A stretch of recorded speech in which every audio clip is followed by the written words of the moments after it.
ready to do my utmost. This world is full of unsolved mysteries. The campaign begins.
Traveler, Paimon, you're back!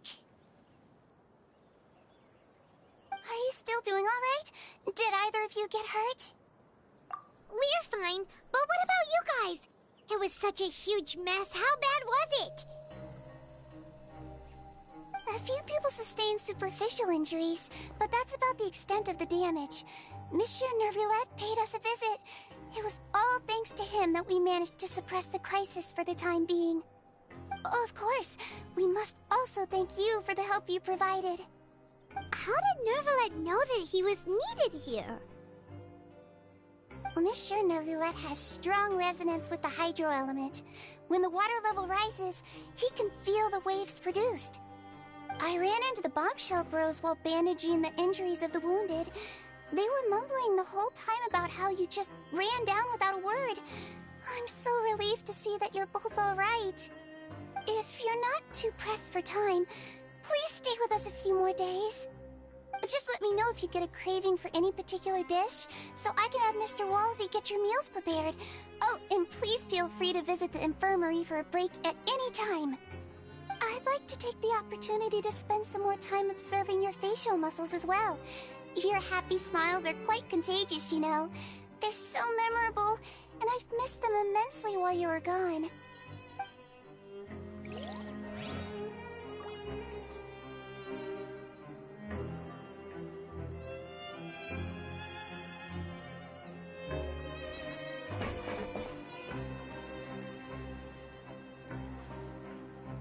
Grab yourself a welfare meal.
guys are back?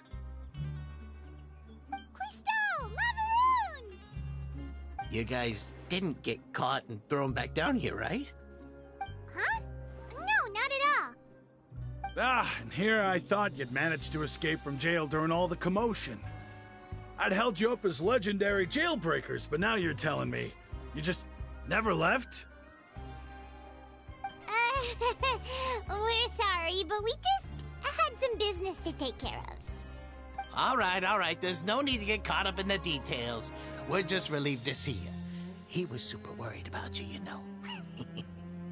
Hey, it wasn't just me. Weren't you super worried as well? Something like that, yeah. I was also transferred to work in the kitchen a few days ago. I can still hear Quisto mumbling to the carrots. Are those two all right? Do you think they made it out alive? Whenever he'd say that, I'd tell him I'm sure they're fine. Wherever they are, they're kicking back with drinks in hand, enjoying the lovely scenery. Hey, there's nothing wrong with worrying about your prison pals. Is there? I mean, considering how they always love listening to all my gossip. These two. They sure are a lot warmer and friendlier than when Paimon first met them.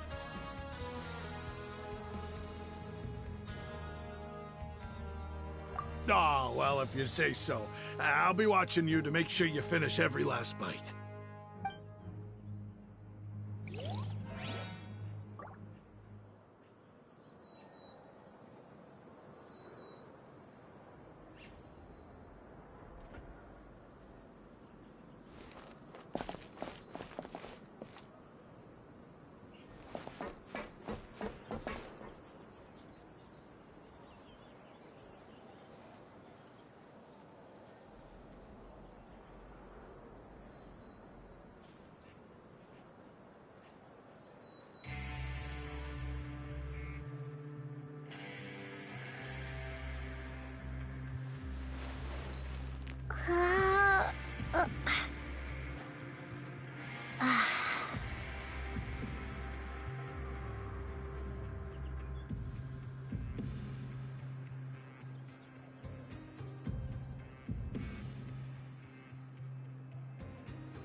Couturier?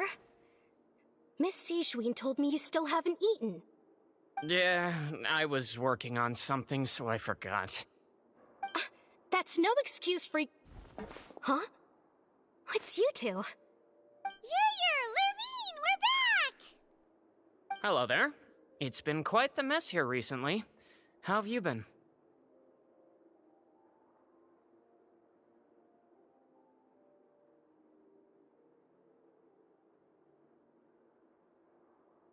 And you?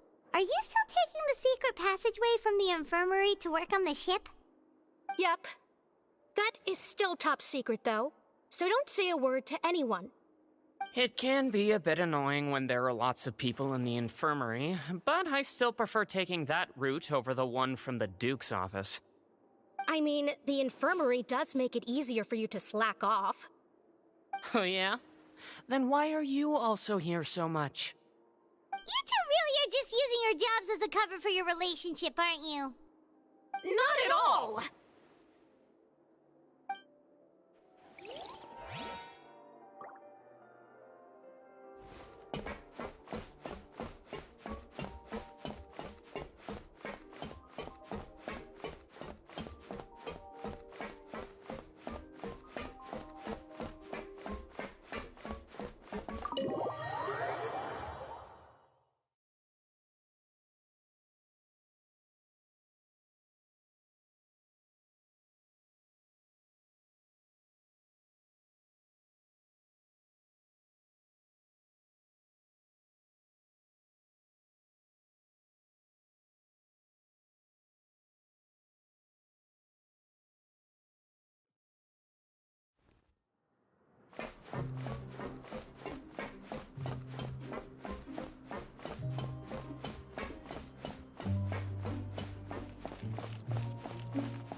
Squall and Fury!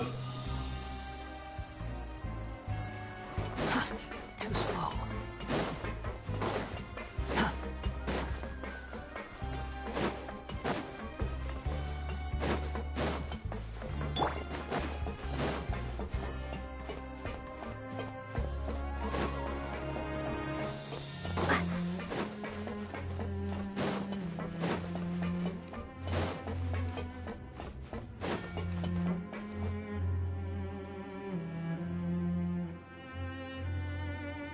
Now guess, what suit will this next card be? A bare-teeth cat? Well, well, look who it is. Traveler, Paimon! Hello, everyone. Looks like you're recovering nicely from it, eh? Thanks to everyone's support. Oh, right. I managed to work up the courage to thank Miss Clorant in person. Whoa, how did she react? She told me that it was nothing. It was as if saving a life wasn't a big deal to her at all. She also told me not to worry about it. She didn't want to stress you out, that's all. She's right, and it's best not to dwell on it. Yeah. Okay, but check this out. We went back to the opera house and we met the knave. You met Father? Did she say anything to you? She said a few things that were, a bit hard to understand. And also that she's looking forward to working with us in the future. Her attitude towards you is even better than what we'd imagined. That's fantastic. You should believe her. She has her own way of doing things, and she'll do everything in her power to help those she considers close, which now might also include you. Father is very capable, and also trustworthy. Oh, Paimon just remembered that she thought Linny was a bit too proud as well. She said that you should learn how to rely on others sometimes. Got it. Huh. That does sound like something that father would say. Hey! Are you going to stay here for the next few days? Looks like it, yeah. Excellent. I will host a tea party. For real? Then Paimon wants another serving of cake. Another implies that you were already served some delicious cake while you were up there. How lovely. Well, next time, you're going to have tea and snacks with us.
Do my eyes deceive me, or did I just see two inmates come back after making it to the surface? Some strange winds blowing of late. We wanted to see how the fortress is doing. Is everything still alright? We're fine, for the most part. Neuvillette came down and took care of the worst of it. If that's the case, why don't you just ask him to stay here? Oh, yeah, what a brilliant plan. Let's go convince the Eudex himself to exchange the Courts of Fontaine for a puddle of water in the middle of nowhere. He came here in a hurry and left without even stopping for a cup of tea. He did remember to take Miss Sigewinne's gift with him, though. He sure sounds super busy. Miss Clorinde has left as well. She also took her gift from Miss Sigewinne. Were the gifts milkshakes? Neuvillette got the milkshake. Clorinde received lipstick instead. Those aren't even remotely alike. Well, it's Neuvillette's own fault for making Sigewinne worried about his health by working so much. But besides that, our head nurse is still pretty fond of picking out beauty products for the ladies. Oh, and I have some gifts here for you as well. Are these from Sigewinne too? Nope, they're from yours truly. You've already wrapped up your work at the fortress, so you can return to the surface at any time. You haven't yet served your full prison term, however, so you may continue to use your cell until your term is up. For real? Then we could stay here for a really long time? You may access the cafeteria for free. Hooray! Just remember to come complete your paperwork once it's time for your release.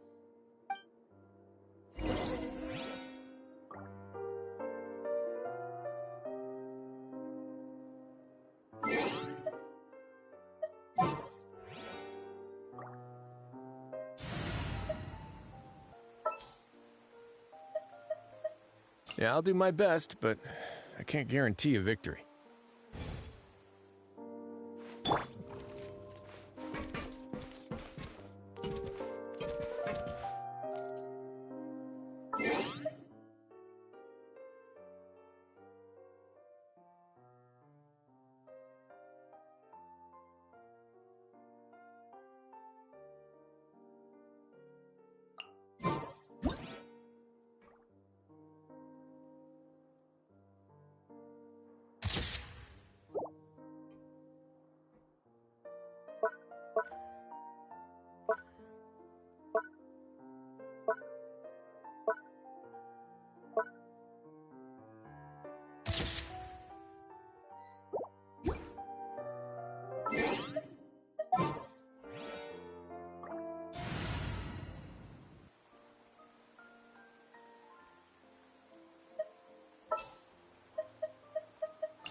Stay close and you will live.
We're back in our cell again.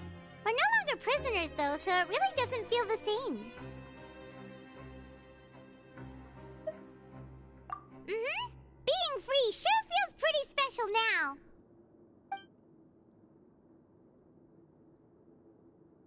Huh? How did you know? Hey, that's not true! All right. Okay, Paimon just wanted to say that we really are an amazing duo after all. It's like we've now gone to so many places together and become friends with so many people. We've never stopped traveling or stopped meeting new friends. There are so many bad things in the world, and we're just two people, but we've still been solving problems no matter where we go. Isn't that pretty cool? You're counting Paimon today? Aren't you the only adventurer here? Then let's ask Catherine to give Paimon an adventurer handbook as well. Paimon will also be an adventurer from today forward. Just our thoughts making Paimon giddy. Paimon's gonna crash, so you sleep soon too. The last time we fell asleep here, we woke up to a whole mess outside our cell. The primordial seawater nearly rose up. That was so scary.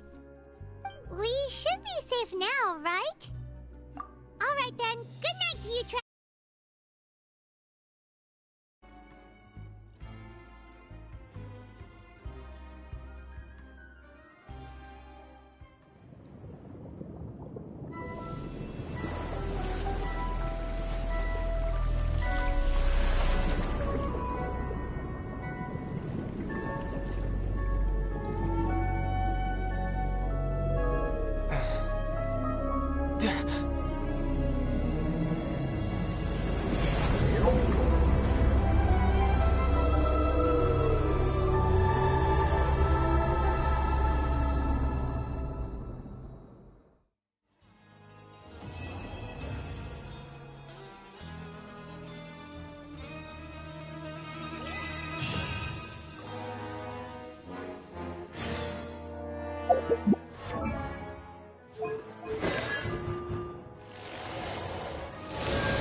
has...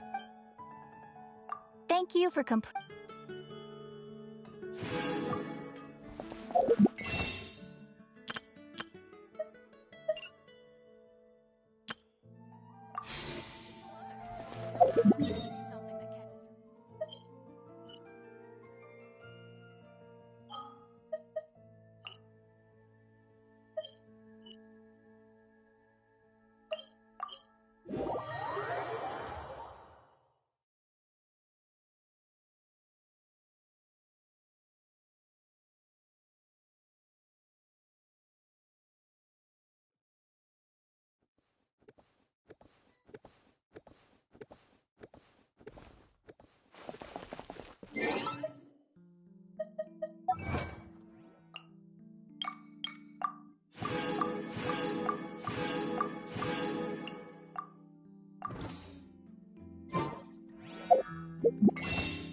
Now for a little rest after breakfast.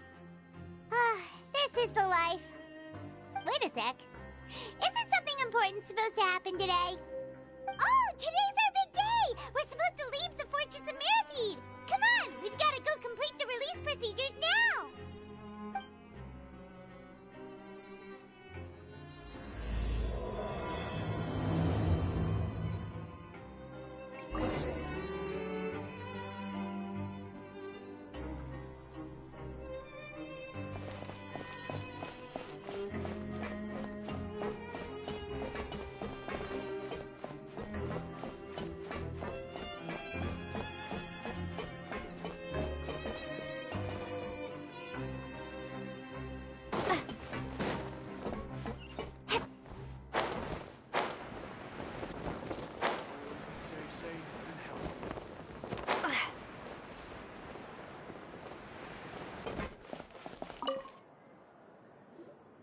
Please, sign here.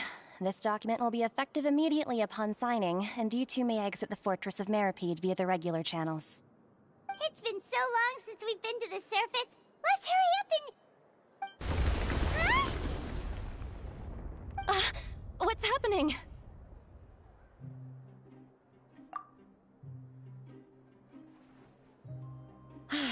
I'm fine, thanks. But I wonder what that tremor was just now. Let's go ask the Duke.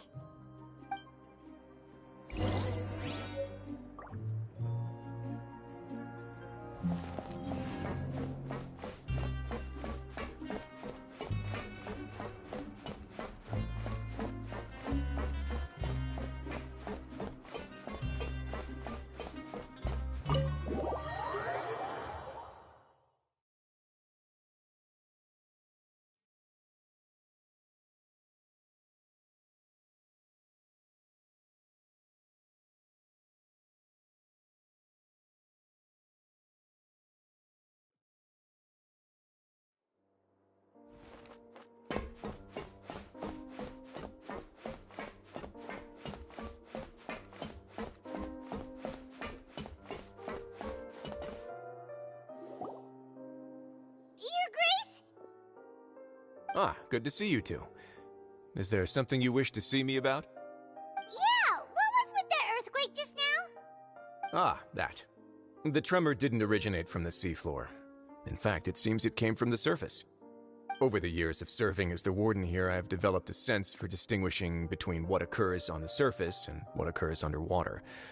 Besides, the seal that Monsieur Neuvillette set in place won't fail so easily. So the fortress is okay? If you recall our last incident, if there really were a problem, there would be crowds of inmates in a panic right now. Huh, you've got a point. Okay, seems we need to get back up to the surface and ask about what happened. By the way, do you know what day it is today? I believe today is this month's pipe cleaning day. Wait, seriously? Ah, yes. Have you completed your release papers? Yep. It's you two. Are you leaving now? That's right! Today is our last day in prison! But now that Paimon says that, it doesn't feel like we were confined here. It's actually been pretty nice. Oh yeah, Paimon feels fond of this place now. Then be sure to come back and visit. I'll miss you. If you've signed the release papers, then you're free to go. The guards will escort you out. You're not going to see us off? I knew you'd ask. All right, sure. Let's go. Well, you actually agreed. No worries, you must be busy. Paimon was just joking. Ah, so you do have a polite side, I see. After being down here for so long, I imagine you must feel like you're lacking companionship. Shall I come along too? Yeah, don't worry, we'll come back to see you. Paimon really likes the cafeteria here.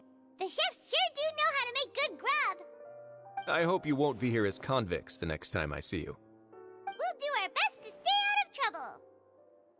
Well, it seems our work in the Fortress of Meripede is finished. That's the end of another chapter in our journey. And since Neuvillette was the one who asked us to come here, we should probably go report to him now. Next up, the Palais Mermonia!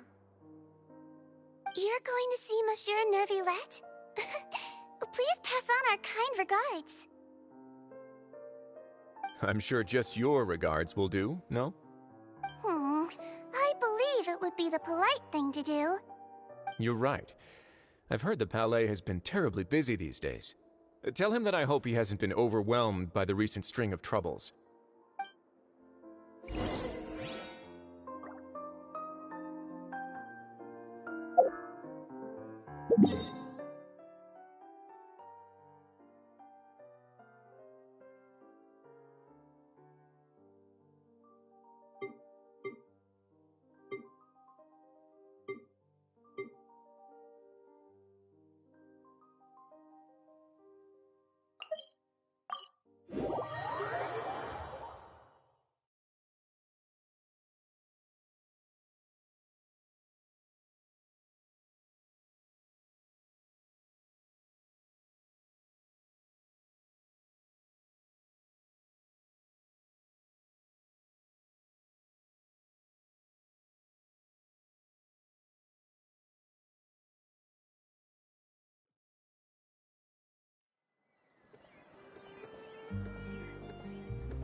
The Palais Mermonia sure is buzzing with activity today. Halt! Huh?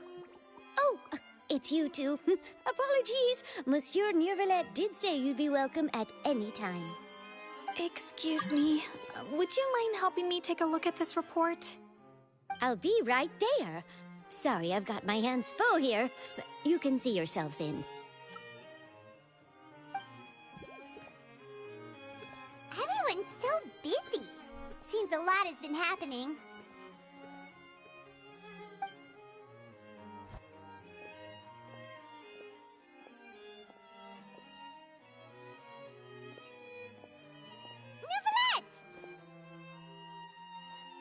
Hello. You've come at the right time, but you'll have to wait for just a moment, as there are some urgent matters I must tend to first. In the meantime, please, have a seat. If you'd like to have something to drink, let the Melusine outside know. That's all right. We just ate. Very well, then. Let's take a break over there while we wait for him to finish his work.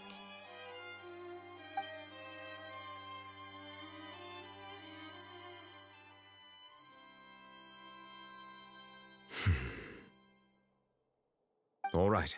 That should wrap things up for now. Are you done with your work? Yes, sorry to keep you waiting. Today should be the day you were released from the Fortress of Meripede, and it appears that you have managed to complete all the release paperwork. That's right, and we came here to see you right away!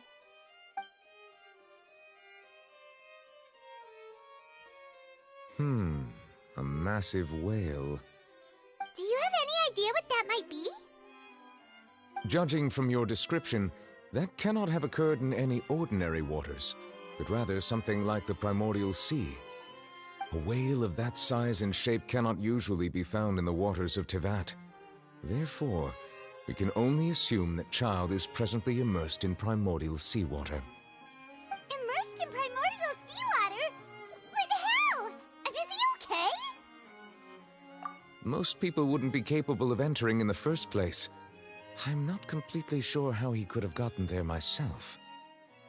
Yes? What is it? Ah, right! Paimon felt it too! We asked the Duke and he said it wasn't from underwater, so we figured you might know something about it. It turns out that I have just received a report about this particular matter. In fact, that's exactly what I was busy with a moment ago. The source of the tremor was here on the surface near Poisson. After the shaking stopped, the water levels in the Poisson area rose at an alarming rate. The water levels rose? Oh no! What about all the people there? Fortunately, the water levels only rose for a short period of time and have already returned to normal now. However, I still have a bad feeling about the whole phenomenon. If the change in water levels is connected with the leaking primordial seawater, then the situation in Poisson may be much worse than it appears. Navia should be in Poisson, right? We need to go check on her! I would also like to go there as soon as possible, but I'm afraid I can't leave just yet. We must immediately formulate disaster prevention plans for the surrounding coastal areas to avoid potential catastrophes. I'll have to ask you two to go to Poisson first. I'll meet you there to check on the situation once I've finished things here. There's no time to lose! Let's get going! Please be careful.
should be around here, right? We need to make sure she's still... Paimon means we need to check on her.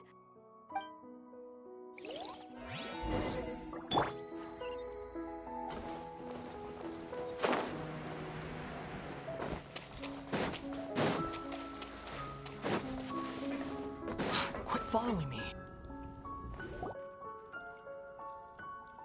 We haven't seen a single soul all the way here.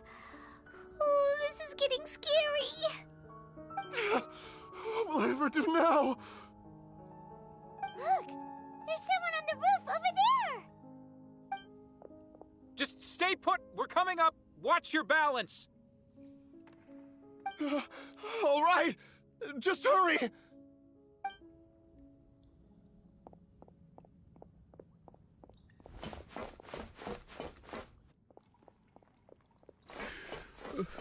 I'm not young anymore.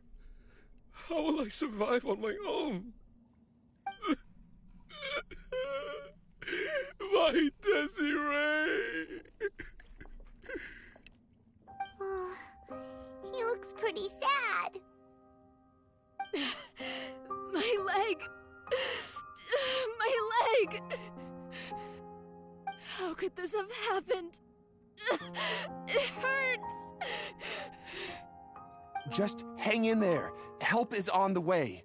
You can hold my hand if it makes you feel better.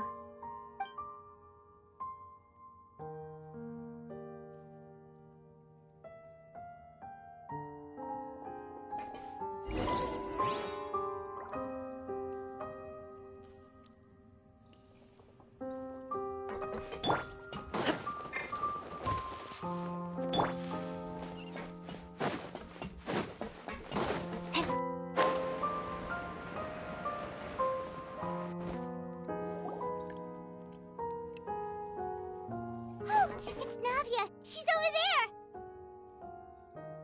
Hey, Navia, are you okay?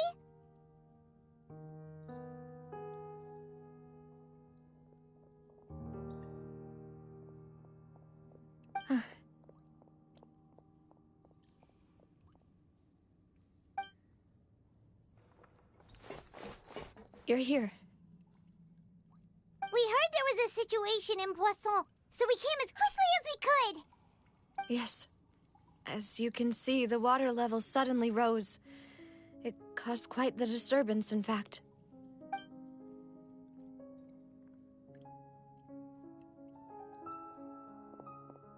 Demoiselle! There was a wounded resident next to a building southeast of here. We've already transported him to safety, but we've run out of medical supplies. He's wounded? How badly? He fell, so it's probably a broken leg. He's pretty shaken up. When the water level rose, he desperately climbed up to the roof. Once the water receded and he saw the ground, he became terrified and eventually... He jumped down then. Find the leader of Squad 1 and tell him to take the wounded resident to see a doctor. He should know where to go. Understood. I'll take over his search and rescue mission in the meantime. All right, you'll be in charge.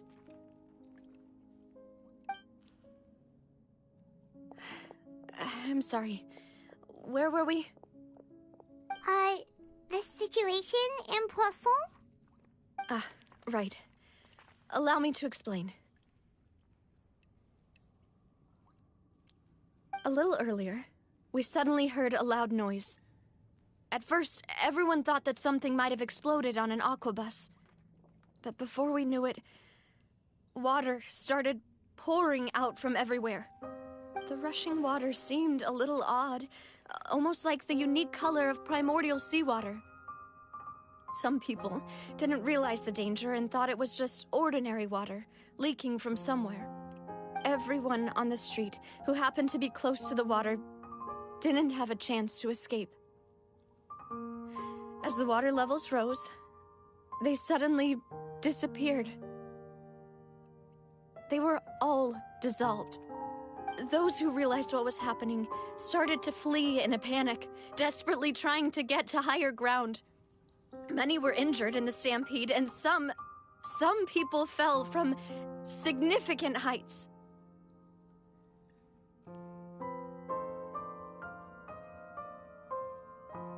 The Spina di Rosula initiated rescue operations as quickly as possible, but there have been a lot of casualties. Fortunately, the water began to recede after some time, and the chaos came to an end. The water that flooded the area contained primordial seawater, so the lower levels of Poisson are still hazardous. To ensure everyone's safety, I've asked the people there to leave as soon as possible. No one knows if this could happen again. All we can do for now is try our best to help evacuate the residents. We still haven't completed the head count, but we'll have some numbers soon. How awful. And all of this just came out of nowhere. It was quite frightening indeed. I only wish that everything that just happened was a bad dream. Is there any way we can help, Navia?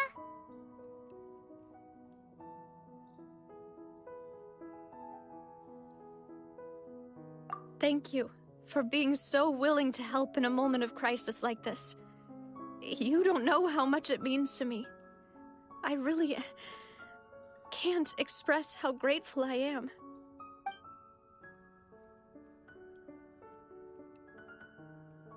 Don't say that, Navia. That's what friends are for.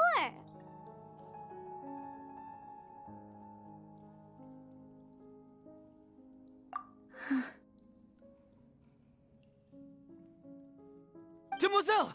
We've got a situation here! I'll be right there.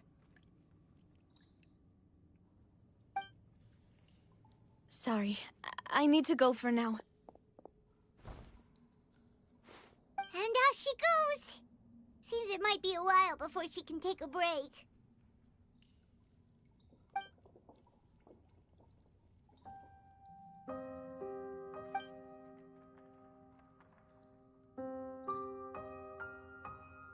Okay, the wounded are being tended to, and we finished a preliminary head count. More support has just arrived, so I suppose I finally have a moment to focus on my own matters. Of course, we should remain ready for anything, and continue doing our best to rescue others. I'll be sure to have everyone at the Spina di Rosula ready to render assistance. Traveler, Paimon, would you two accompany me to my father's grave for a moment? Huh? Right now? Thank you.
lot of people here, huh? Well, given the time of day and the whole situation in Poisson, Paimon doesn't think there'd be a ton of people here visiting graves. Right. That's how things are now. The living are so exhausted that they've no strength to spare any words for the dead. Navia?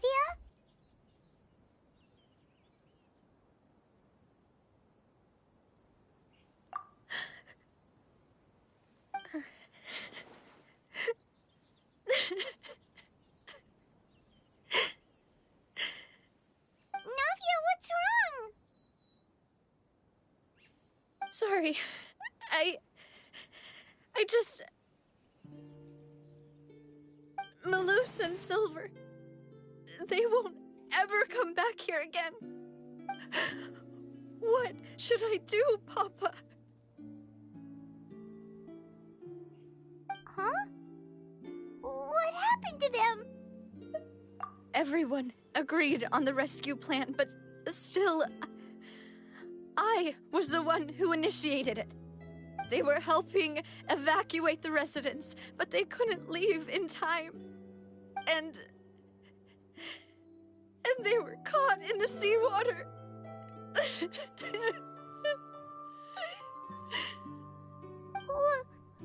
What should we do? I've known them for so long. And I know they weren't afraid. But I could at least hold a funeral for my father. And I know where he rests. But as for Malus and Silver, they're just... gone.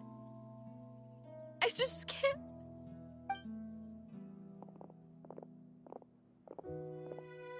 Everything looks so clean after it rains. Even the gravestones. I didn't expect that you'd enjoy a glass of red wine in front of Master Callus's grave. I can understand. Besides, the scenery here isn't half bad. See, it's not just me. I always want to bring something when I visit Papa. Perhaps we might even have a picnic. He wouldn't be angry, would he? How could Master ever be upset with you, demoiselle? Yet the cemetery is the home of those who have passed, is it not? Everyone ends up here sooner or later, no matter who you are. Buying yourself a plot in advance, are you? No need yet.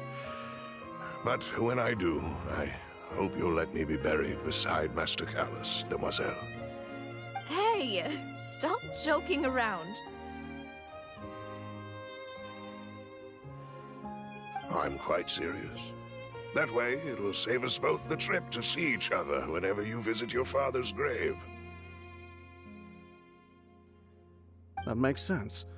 In that case, could I be buried on his other side? After all, besides you, demoiselle, the two of us could certainly be considered Master's closest companions, no?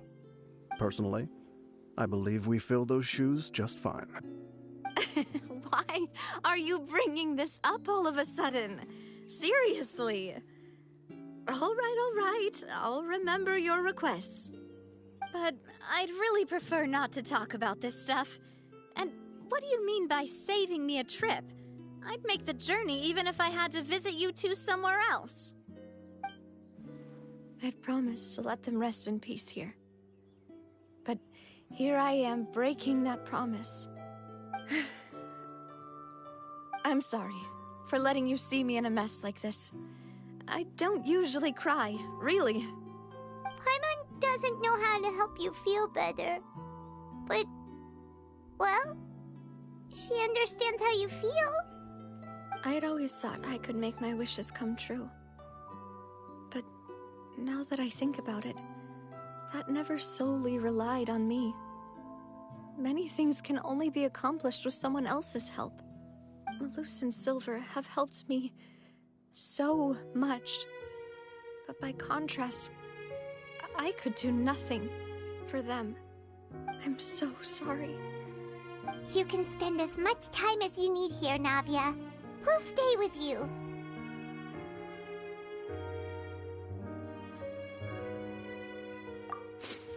Thank you.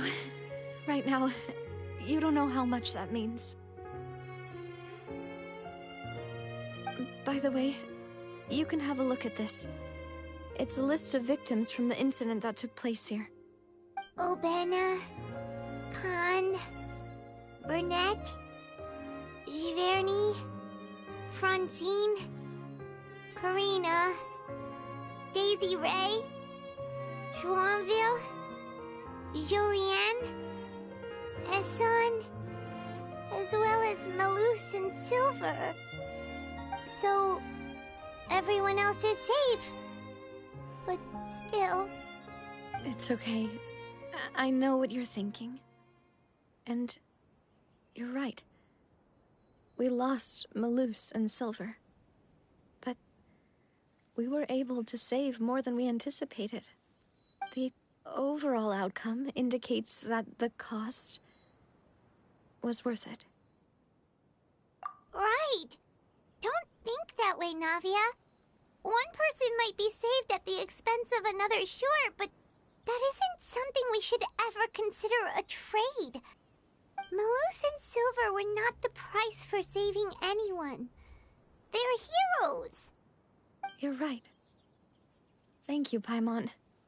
What you said just now was pretty amazing, actually. I'll remember your words. Oh, really? Seems you've become more eloquent in the time since we last met. The knave?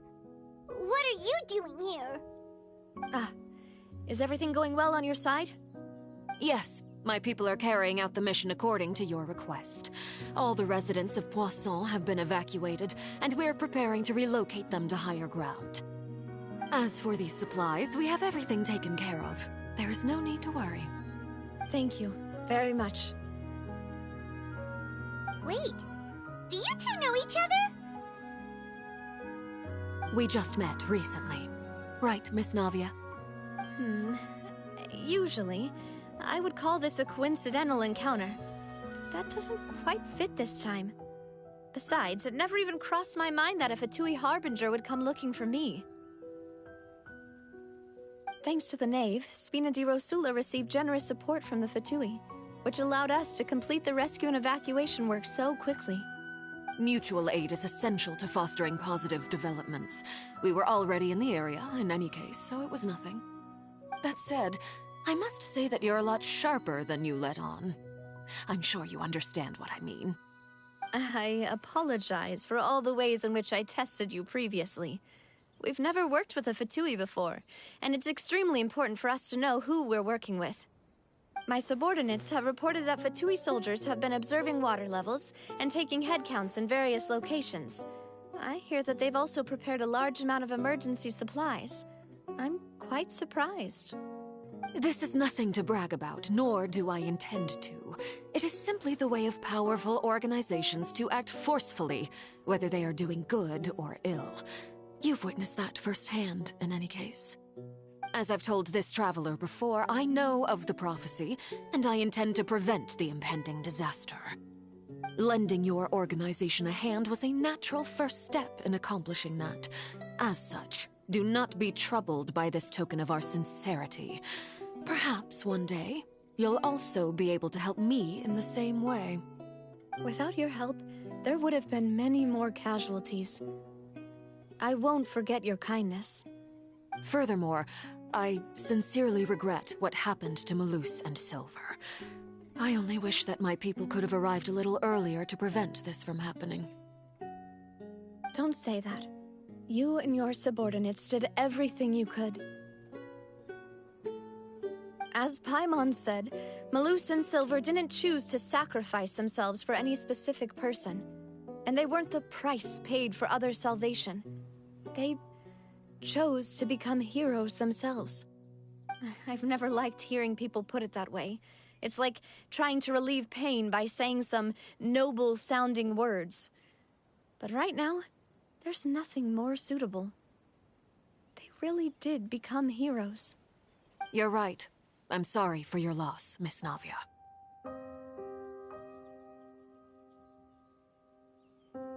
Water is life to Fontaine's people, and it also spells disaster. It's no wonder that people always say that prophecies represent fate. Fortunately, I've never been one for such opinions. So, you're one who will try to change fate, then? Of course. That is why I'm going to Hotel Bouffe de Thé. I still have some things to take care of, and the children need my attention. By the way, Traveler, Paimon, one more thing.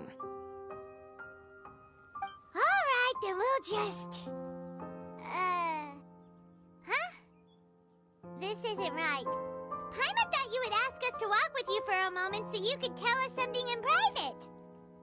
That is a clever and useful conversation technique, which I do like to use when necessary. But there's no need today. It would not hurt to have Miss Navia listening in.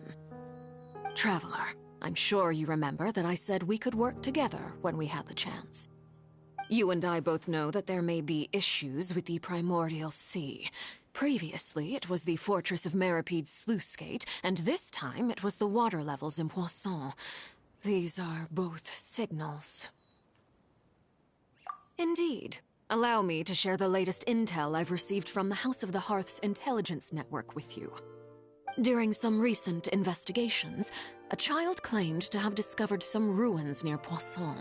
The ruins date back to ancient times, and seem to be worth investigating in many ways. Judging by the dating of the ruins, they may be related to the prophecy and the coming crisis. The situation is becoming more urgent, so any pertinent information will prove extremely precious. My people initially came to prepare for ruin exploration. Unexpectedly, this disaster struck, and at present, we're all busy prioritizing the rescue effort. So that's why the Fatui were already in Poisson. I wanted to take the children along, but unfortunately, Linny, Lynette, and Fremine have all been dispatched to higher ground to assist affected residents. Linny told me that outside of the house, the person they trust most is you. Which is why I want to give you this task. The House of the Hearth's members see each other as family, but Linny, Lynette, and Fremine said that they also see you as such, even though you are not from the house. I'm sure you already understand how earnest they consider their friendship with you to be. Oh! That somehow makes Paimon feel kinda happy. The intel I just shared about the ruins could fetch a high price. But since the children consider you family, it's only natural that I freely share it with you. Got it! So all we gotta do is go to some ruins, right? We can handle that. Excuse me, but may I tag along? You wish to join, Miss Navia? But are you sure you're up to exploring some ruins? You need to rest. Well, I'm sad, yes. But I can't just go back and plop myself into a chair by the roadside and do nothing. There's no point in being depressed while we still have a disaster on our hands. As my father's successor, I must live up to the hopes he had in me.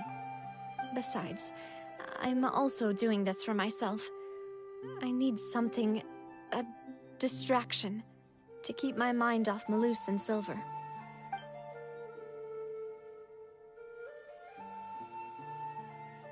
Since you put it that way, I have no objections. What do you say, Traveler?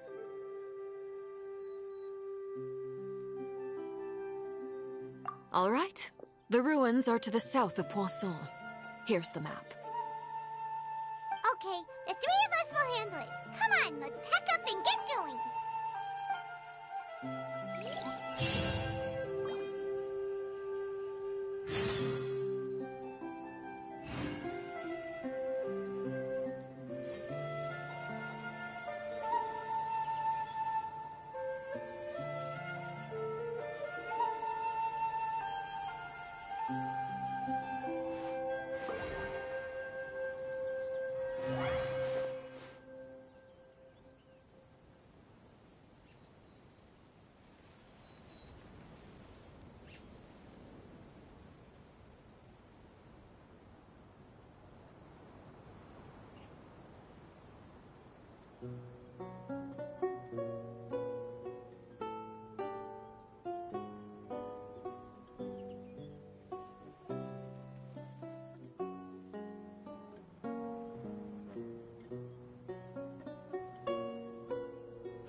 The wind rises.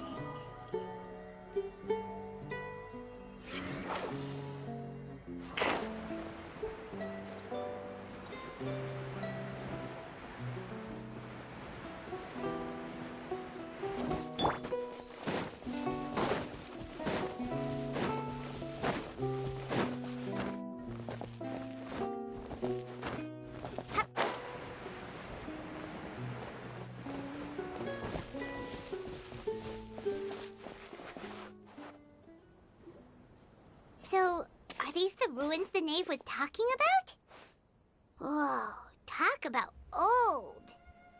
They seem to be pretty ancient, all right. Let's go in and have a look. Just be careful.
You shall perish. There is no escape. Solidify. Behold.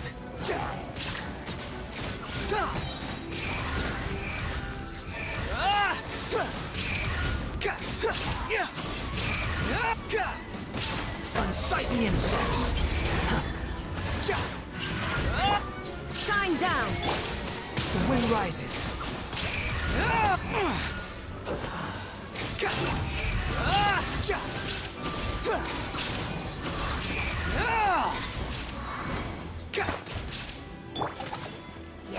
Stabilize. There is no escape. Behold.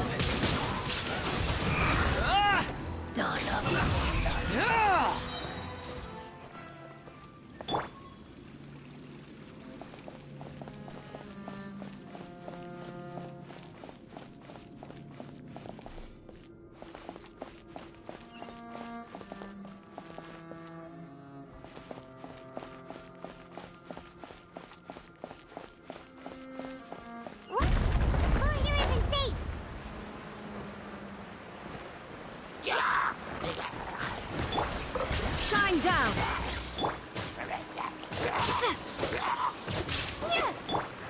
Cry louder. Squall and fury.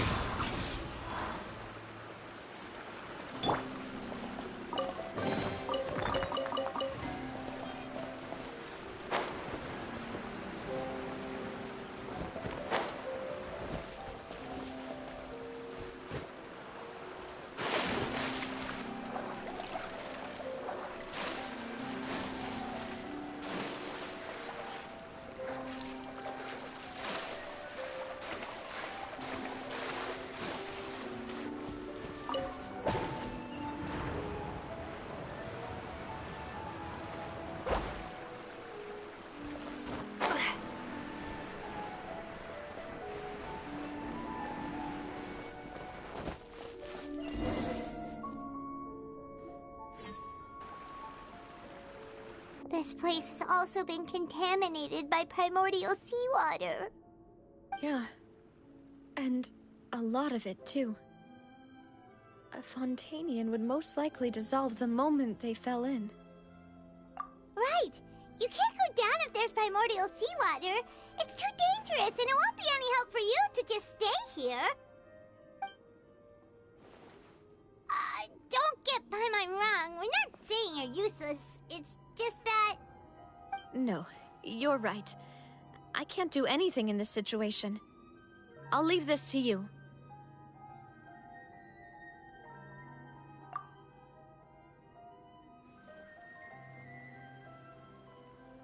That complicates things. Maybe the only way left is forward.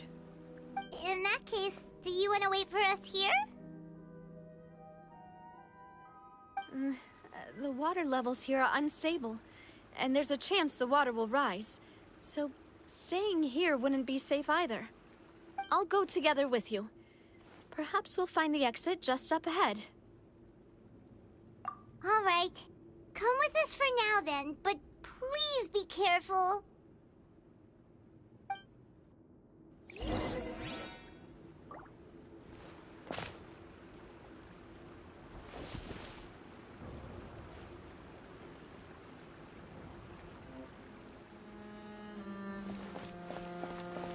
Oh no, it's a dead end!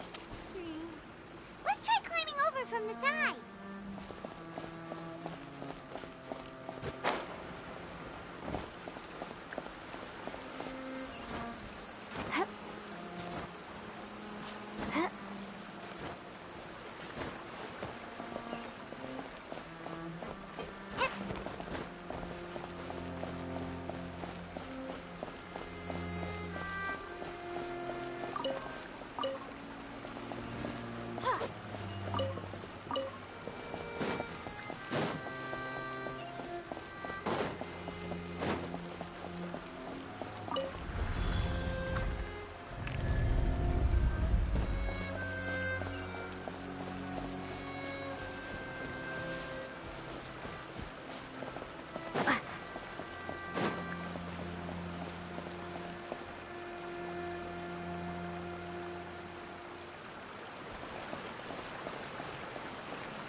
Wait! There's something wrong with this bridge!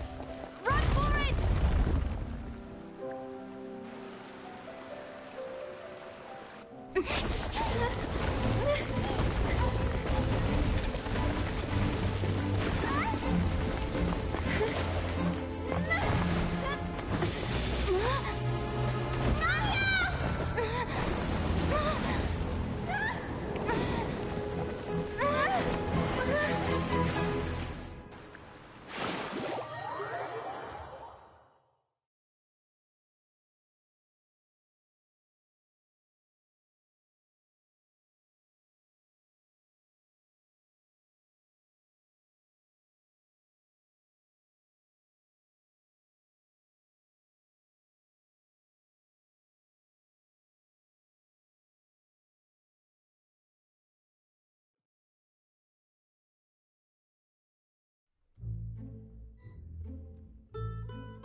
Demoiselle?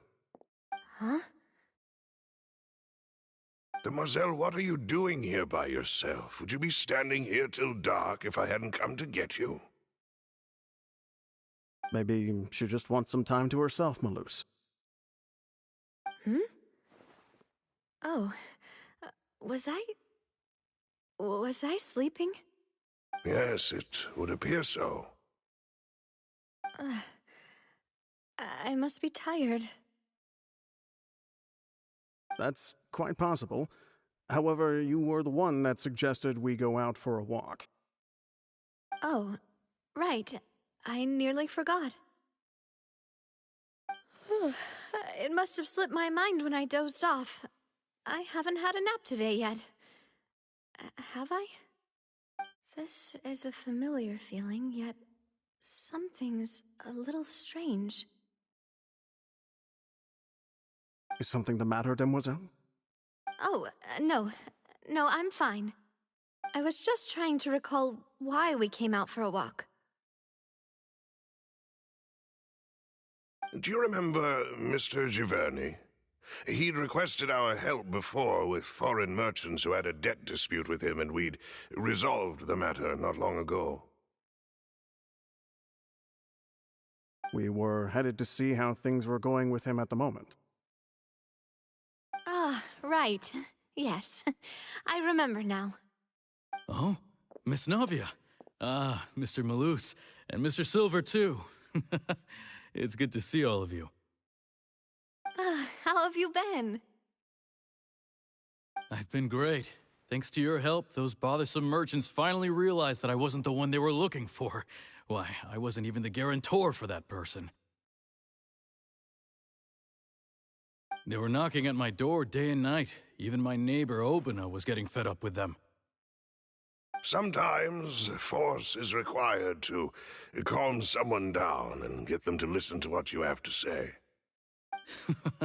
That's right. Oh, by the way, Burnett, what was it that you wanted to give to Miss Navia again? Oh, yes. One moment, I have it right here. Miss Navia, these are some flower seeds that I prepared. Please take them. They're a very good variety, and they'll become very big and beautiful once they bloom. I don't know what we would have done without your help, so this is a little token of our appreciation. I hope you won't refuse. Ah, did you cultivate them yourself? Thank you so much. I'll certainly take them. Malus, we do still have some empty flower pots at home, right? Why, we can have as many pots as you'd like, demoiselle. Perfect. In that case, we'll swap out some of the decorative plants for some of Mrs. Burnett's flowers. Very well. Wait. Something seems to be off here. Excuse me, madam. If I'm not mistaken, your name is Burnett, correct? That's right. Is something wrong? No, it's nothing. This is the first time we've ever met, but your name seemed familiar to me. I must have heard it when I was discussing things with your husband previously. I've heard this name before. Sometime recently, I'm sure of it. And why are there so few people around here? Where did everyone go? We must mind the time, demoiselle. We still have important things to attend to today. Huh? We do? Like what? Well, now, did you forget? Miss Navia, here you are. I've been looking for you. Please, come to the Opera House. Your trial is about to begin. My trial? Wait, why would I need to go to the Opera House? Yes, she's right, demoiselle. It's just about time now, so we should get going. Oh? All right then.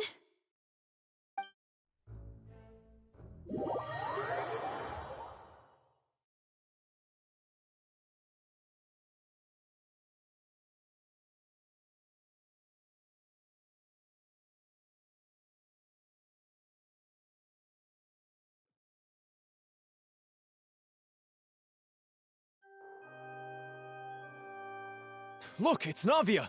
She's here! And her two attendants are with her! Goodness, everyone's finally here. There sure are a lot of people here to see the trial. And they all seem to be oddly excited about something. I even know some of these people. Karina, Desiree, Joyville, Jolien, Essen. Why are so many people here? And why do I have no recollection of this case? And as for the judge... huh? Where's Monsieur Neuvillette? Please sit in the defendant's seat. Don't worry, Silver and I shall accompany you. All right. But are you sure you can stand behind me? Typically, it wouldn't be allowed, but today is an exception.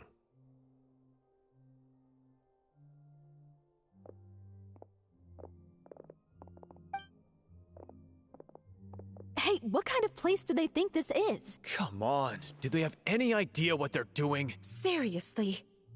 Enough with the whispering! Could someone please tell me where Monsieur Neuvillette is? And why I'm standing trial? My dear Miss Navia, have you not yet realized what you've done? In that case, allow me to explain. As all here know, you are Master Callus's successor, the head of the Spina di Rosula, someone held in high regard by every soul in Poisson. After you took over the Spina, you treated all of us just like the late Master Callus had. If anyone in need reached out to you for help, you responded. Not only you, but your butler, your subordinates, nearly everyone in the Spina di Rosula fought for the well-being of those in Poisson. Wait a moment. Aren't you just proving that I'm a good person? Yes, correct. Absolutely right. And that is why you stand accused. You have helped so many people get through so many difficulties. You are one with us. We are inseparable. We are one big family, all of us who are from Poisson, inextricably linked. And with you being so important, we couldn't possibly do without you. Therefore, this fair and honorable court shall declare you guilty, and you shall stay here. You will be together with us forever. Huh? What are you saying? Everything you have said is correct. I have indeed done a lot for my hometown, and I would be willing to be with you all, but what is the purpose of having me stand here like this? What is there to discuss? Ah, well, if that's what you think, then I have no further comments. How wonderful, Miss Navia!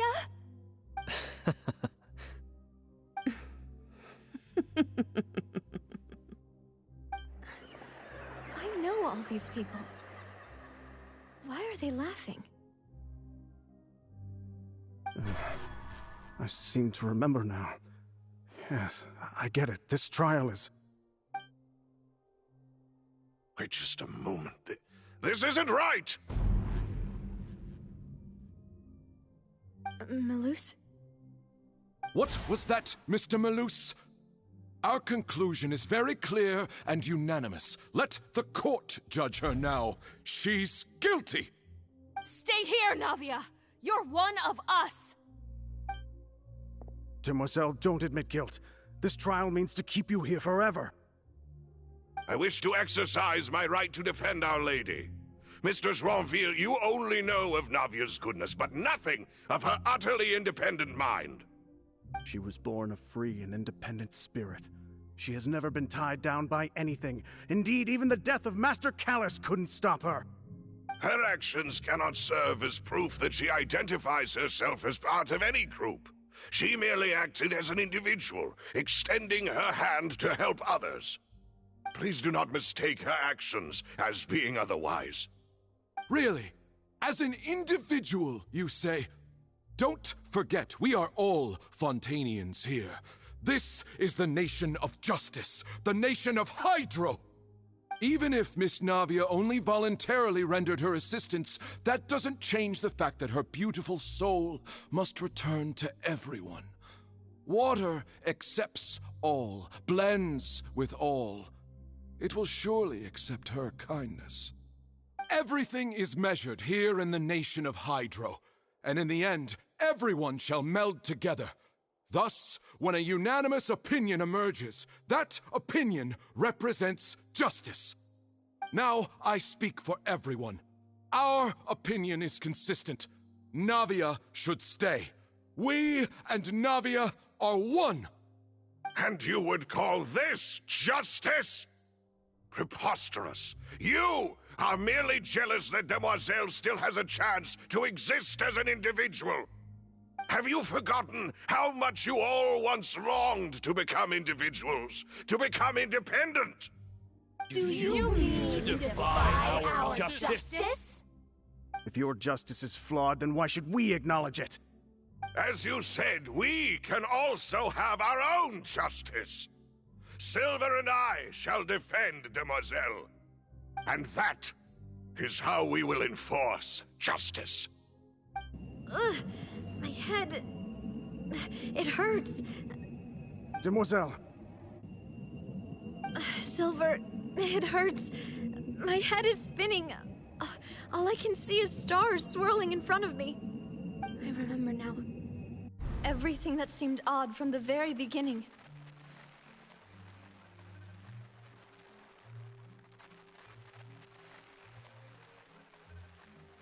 Karina, Desiree, Joyville, Jolien, Essen, and Mr. Giverny and Mrs. Burnett, who we met earlier. Even Malus and Silver. I don't want to admit it, but they're all dead. Don't be afraid, and don't admit guilt. We will protect you to the very end. Absurd! Who are you to say that she cannot be judged? We are the majority, and in the nation of trials, the majority is absolute justice. We are the will of all. Don't let them escape! We shall keep Navia here with us! Mr. Malus and Mr. Silver, must you be so stubborn? How could the two of you possibly hope to stand against the collective? Do not resist. This judgment is fair and just. Navia belongs to us. After all that happened, she should not be left alone in Poisson. What are you saying? No more excuses! He says we're jealous. Jealous? How could she possibly be an independent individual? What's with these people? Who's jealous of her? She belongs to us! Miss Navia, she... Silence! That's...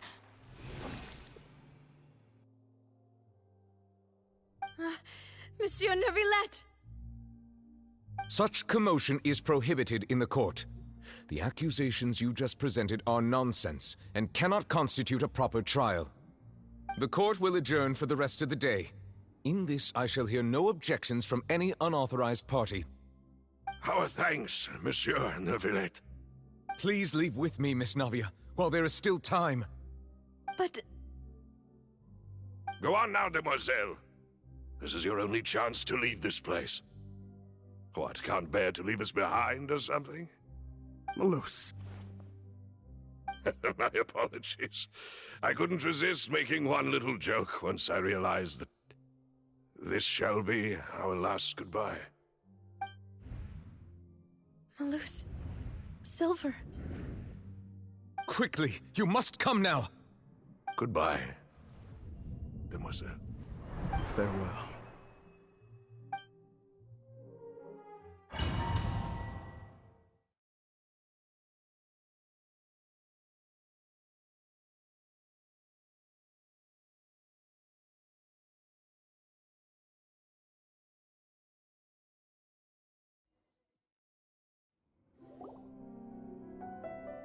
No, wait!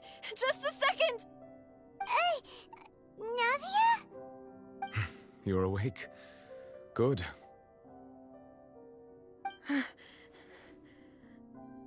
I must have been dreaming. Malus and Silver were still alive, and they were defending me at some insane trial. It looks like you're all right. Did all the sad feelings cause you to have a nightmare? Paimon could give you a hug. The ruins you were exploring suffered a cave-in. When I arrived, I found you falling toward the water. You were just about to be dissolved within, but I...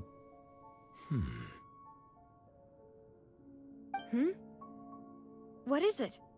I think I saw 2 Oceanids protecting you. It was only for a moment, perhaps even a fraction of a second, but they gave me the chance to retrieve you.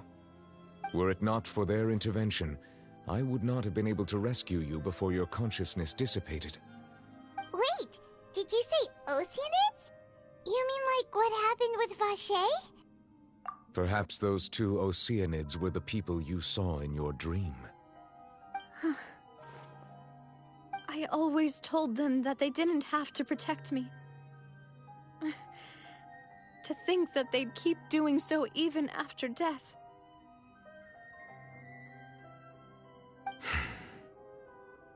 Please come with me.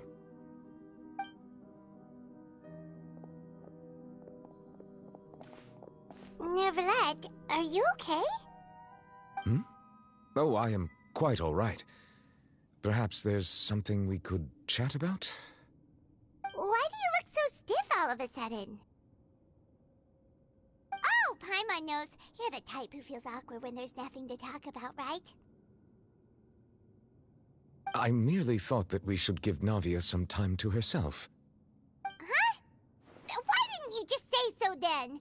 Don't you think it's even more awkward to call us over like this and then have nothing to talk about? I suppose so. Ah, Sigewinne. I hope all is well with her these days. Her work in the Fortress of Meropide has not been too much for her, has it? No way! Don't worry. She's doing fine down there. She's an amazing head nurse. I see. Well, that is good. I have always worried that Sigewinne would need a lot of time to understand the world of humanity, just as I have. Oh, and the Duke also says hi! Even though Sigewinne made him do that. He hopes that you haven't been overwhelmed by all that's happened lately. Thank you. I have indeed been busy lately, and I also hope that everything is going well in the Fortress of Meropide. He still doesn't know what to talk about. Let's chat about something else then.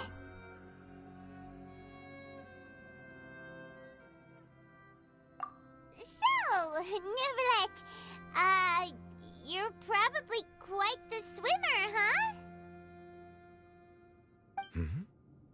Yes, of course. This isn't going anywhere. Let's try something else. How did you find these ruins? Did the knave tell you? Yes, in fact. I had arranged to meet you in Poisson, but when I arrived, I discovered that the Fatui were helping the residents evacuate.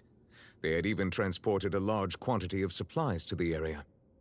Amid my astonishment, I ran into the knave, and we had a chat. She informed me that she had asked you to investigate the ancient ruins here. Yeah, we originally planned to meet up with you, but we thought you might still be busy with all those official documents. We didn't think exploring the ruins would take very long, and who would have thought you'd wrap things up so quickly?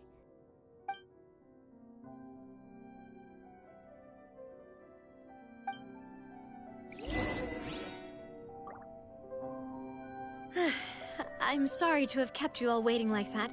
I'm feeling much better now. I guess we should get going again. Will you come with us, Monsieur Neuvillette? Yes, if you wouldn't mind my company. All right! Another one joins the party! Let's get going then!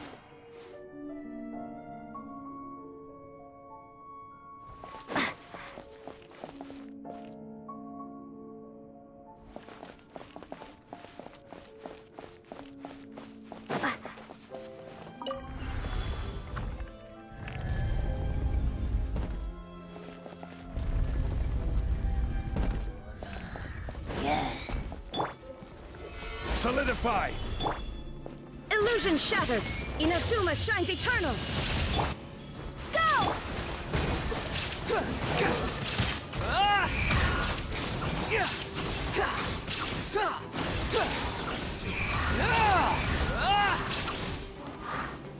Shine down! Wipe out!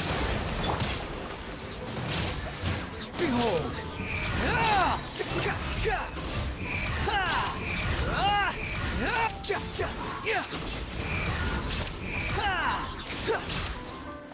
Wretched vermin! Stabilize! There is no escape!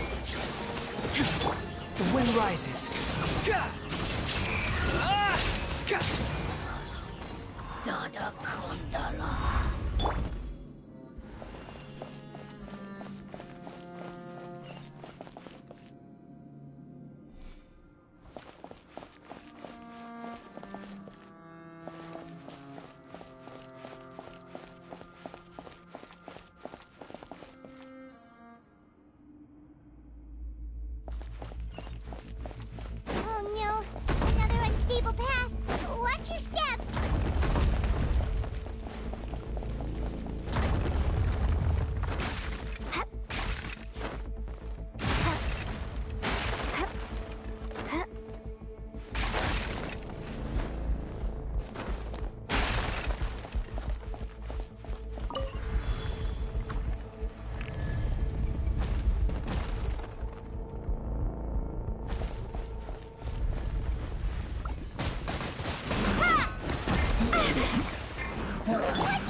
Shattered!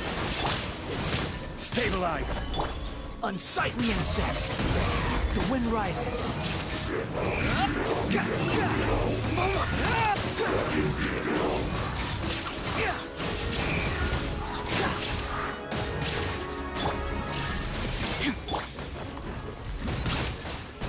Water jet!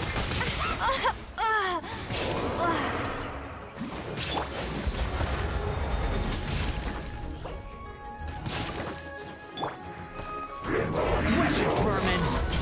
Swollen fury! How amusing! Falling into the abyss.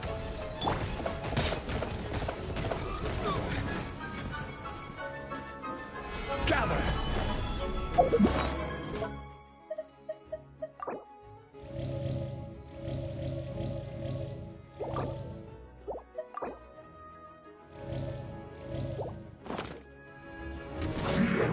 Shine down! Go!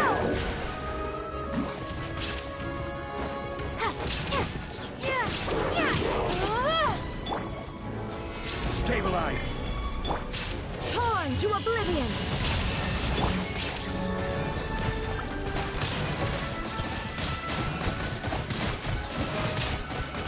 Water jet!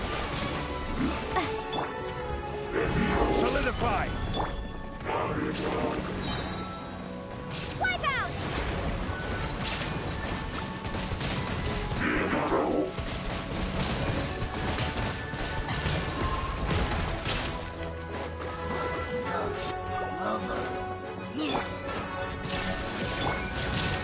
Stabilize! Order guide you!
Looks like we've reached the end.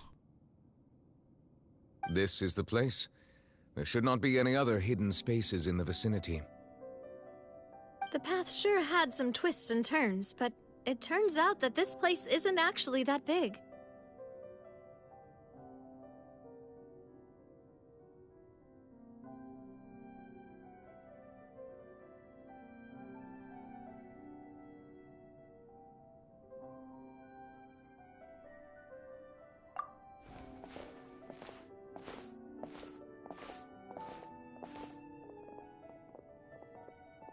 Stone slates?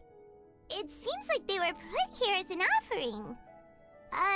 Could we take them down and have a look? Perhaps we should just leave them be for now.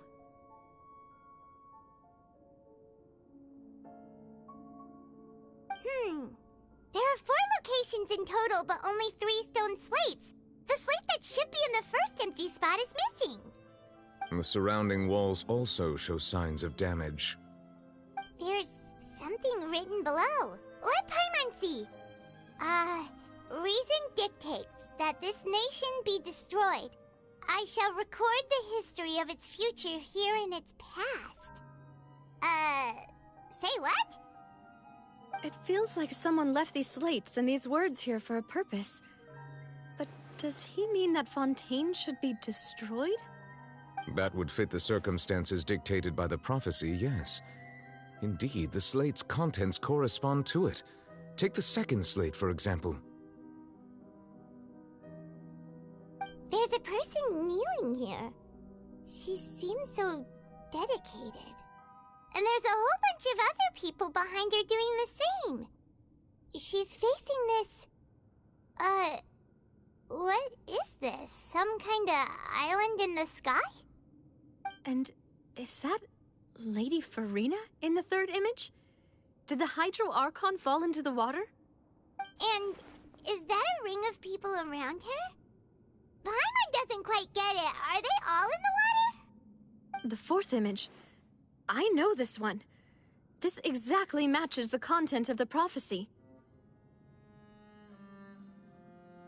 The people will all be dissolved into the waters, and only the Hydro Archon will remain, weeping on her throne.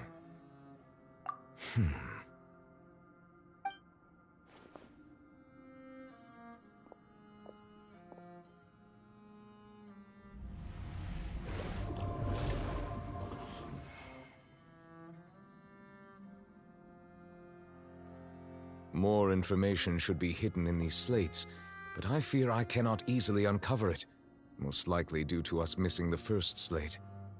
I am very sorry. Don't blame yourself, Monsieur Neuvillette. Deciphering ancient stone slates isn't one of your duties. Ooh, Paimon's getting the chills just looking at these slates. This says that it's the history of the future, right? That means the prophecy's sure to come true. I really hope it doesn't mean that. Still, Paimon feels like these images are kind of weird when you look at them together.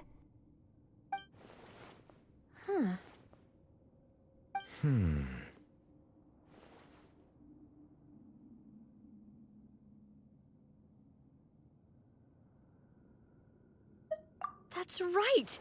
If the images are in chronological order, shouldn't the fourth, the waters drowning Fontaine, come before the third, where the Hydro Archon herself falls into the water? And yet the order is reversed here.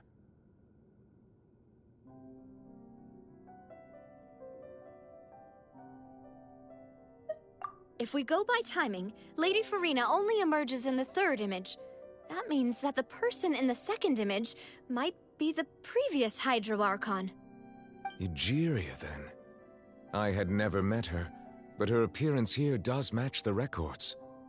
The previous Archon kneeling before the floating island in the skies, as if confessing a sin. Did she herself commit that sin? And if not, why would she be in such a posture? Also, I'm still wondering why these ancient stone slates are here at all. Judging from their contents, could this place be the origin of the prophecy?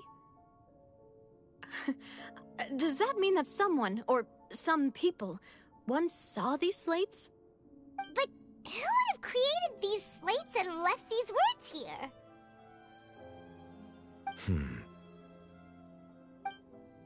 It seems that any further clues will have to come from Farina. In that case, there's no time to lose. There's nothing else to be gained here, so let's head back first. Yeah, we better get somewhere safe for now.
Let's split up here.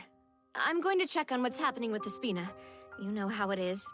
There's some things you just need to be there for yourself. You still have energy for that, Navia? Paimon's already beat!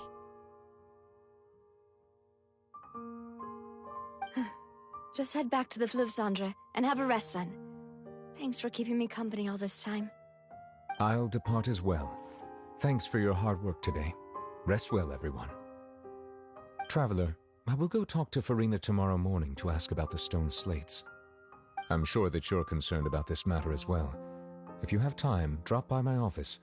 I will share the results of our discussion with you. Are you really gonna talk to her about this directly? Will that be a problem? Paimon's getting a little scared now that it's come to this. She has long been harboring secrets and will not give them up easily, which makes it all the more my duty to ensure that she understands the present situation. Alright, we'll leave it in your hands then. You're probably the best person to talk to her anyway. I will be carefully considering my words tonight. Traveler, Paimon, our safe house at the Fluvsandra is always open to you, as ever. So please don't think you're an imposition. All right. I'll be on my way then.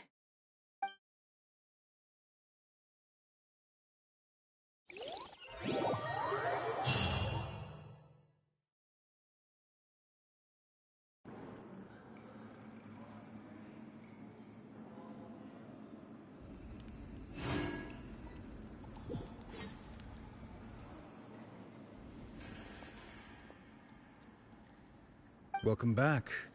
We've got a special menu prepared for you two tonight.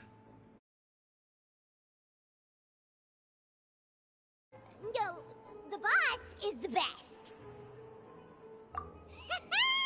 Ooh, desserts! Nice! These are all Paimon's! Paimon's already starting to forget what happened today. Oh, that voice. Is that who I think it is? Huh? It's you two. What are you doing in Fontaine?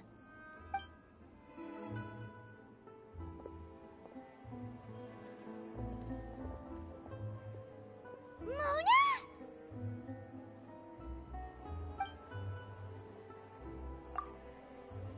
Seriously, nobody just uses a scry glass whenever they've got time to just see who they'll meet on the road. Still, we didn't expect to see you here. Wait, you're not a Fontanian, are you, Mona? Well, I have some business to attend to here, so I booked a hotel in the city.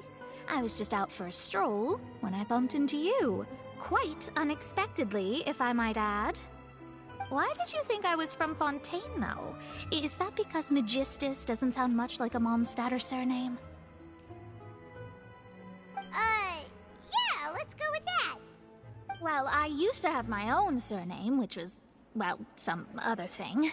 Either way, the old hag told me when she took me as her disciple that the first step to being a great astrologist's pupil was to change that name.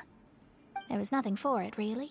She really is amazing at astrology, so I changed my name to what it is now according to her wishes. To my surprise, however, Magistus is not the name of some ancient house or clan.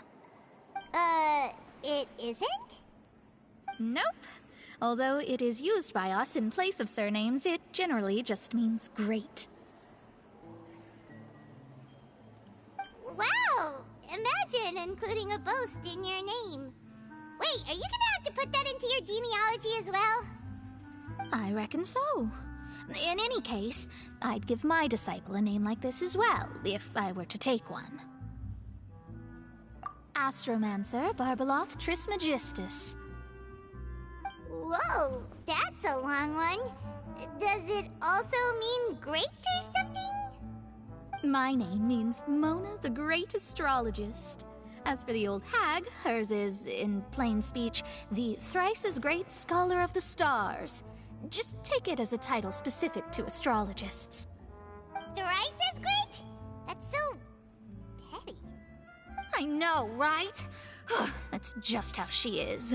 She used to call herself Magistus, actually, but when she took me in, she changed her name to Trismegistus. Talk about excessive. Magistus is thus the calling card of our school, so to speak, which makes it about the same as a surname.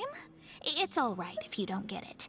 You can look into it further should you need to study astrology more deeply. That sounds terrible!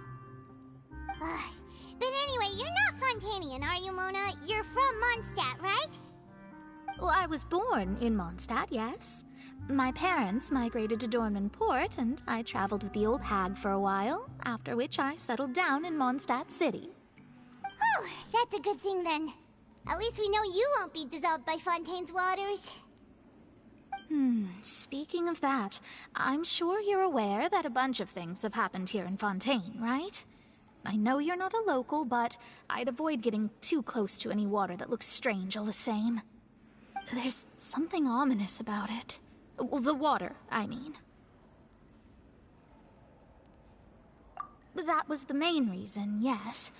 Just a while back, the Steambird invited me to take part in a panel and speak about the circulation of the prophecy as an astrologist. The invitation was sent quite early on. I don't think anyone expected Fontaine to be in this much trouble. What do you make of that prophecy, Mona? Just tell us what you think as an astrologist. Your word would go a long way to make things more certain and less scary. What I can tell you is that I'm an astrologist, and that this prophecy concerns the fate of Fontaine, even that of Altivat. Ascertaining this is akin to reading the fortune of the whole world. I'm afraid that this is not something that just anyone can do. If I could do it, you would no longer call me an astrologist, but a visionary. But on the flip side, the prophecy is so huge and powerful that it must surely come from a powerful visionary. Its contents involve the fate of the world. Disregarding it would be a mistake. A visionary? Sounds really powerful and all, but does such a person really exist? Of course. The old hag could do it, and I'd bet there are others amongst those Hexenzirkel colleagues of hers who could do something similar.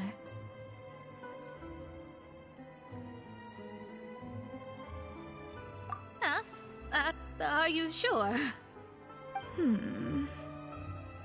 All right, I'll help you. It isn't often that I see you with such a serious look on your face. I'll tell you once I hear back from her. Thanks, Mona. You're amazing as always. Oh, well, this is something only I can do after all. So yes, your praises are quite welcome. That's the greatest of astrologists for you! Of all the people we know, you know the star's the best! Indeed. That's the spirit. Oh, sorry. I came to see what all the commotion was about. If there's anything you need, do not hesitate to inform the Spina di Rosula. Oh, whoops. Guess we were getting a little too carried away there. Well, I'll go tend to my own business now. If I receive any news, I'll be sure to come find you two again. And there she goes, quick as rushing water. And here we are with the Spina guy giving us suspicious looks. Right, but we were able to recruit Mona's help, didn't we? Our Fontanian friends will thank us someday.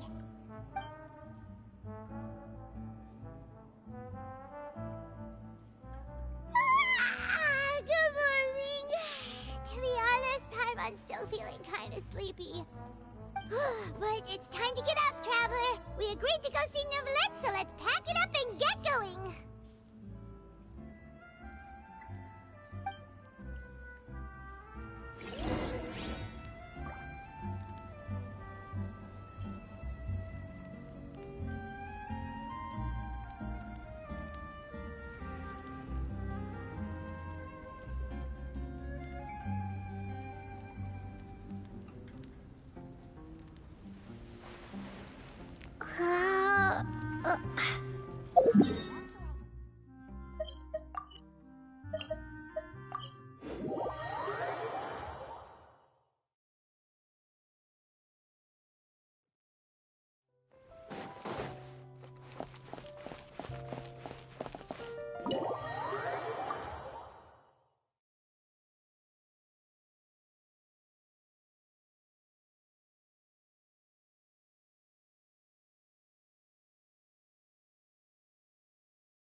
You're here!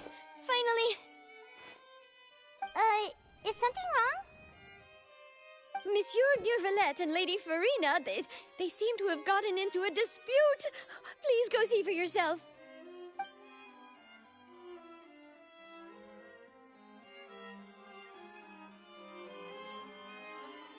Like I said, I've already explained everything. And yet the problem has not been properly solved. There is little space for excuses between us. It is not my intention to offend you, but please, tell me where you stand.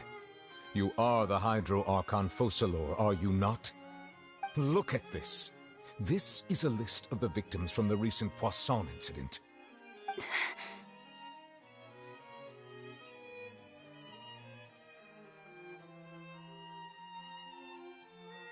You mean... they're all... We did not arrive in time to avert this disaster, and I will not have it happen again. I will say this once more. You must tell me everything you know. Yesterday, I found 3 stone slates in some ancient ruins near Poisson. Do you know anything about those? Seriously? You're questioning me like this is a court case now. I don't know anything about that. But you found them in some ancient ruins, you say? That's correct, which is why I came to ask you some questions. There should have been 4 slates, but one of them was missing. The other 3 feature different images that seem to correlate to the prophecy.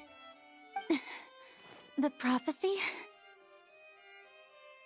The second of these slates depicts the previous Hydro Archon Egeria kneeling before a floating island in the sky, as if confessing something. Do you know nothing of this either? I don't. I've never seen such slates. I'll ask you again. Do you really have no information regarding the previous Archon? My deciphering of the slates indicates that the Hydro Archon Egeria once had to confess to, or apologize for, a certain sin. If anyone would know about it, it should be you. All gods don't have the same secrets, you know. She was herself and I'm me. Is it really so strange that I know nothing? I understand your concerns, but I'm sorry. I just don't have anything to tell you.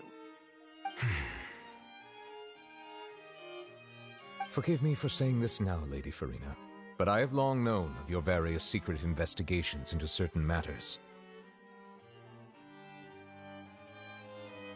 There are several indications that you have been investigating the prophecy on the sly. This is not strange in itself, considering that you are the Hydro Archon. But it is strange that you should also claim to not know any of Egeria's secrets, as well as do nothing following your inquiries. You have never been as superficial as you have presented yourself to be, nor are you a fool. And yet, your behavior is very inconsistent.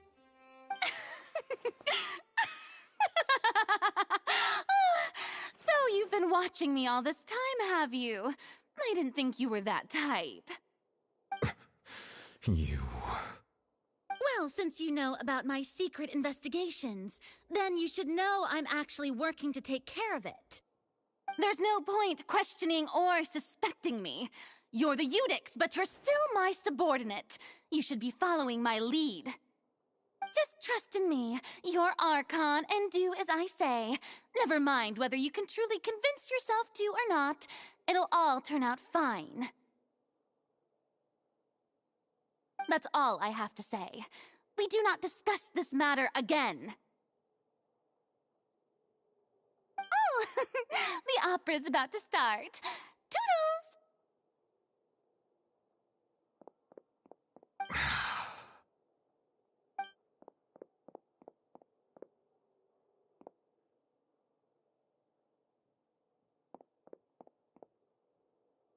Did Farina not notice us standing by the door?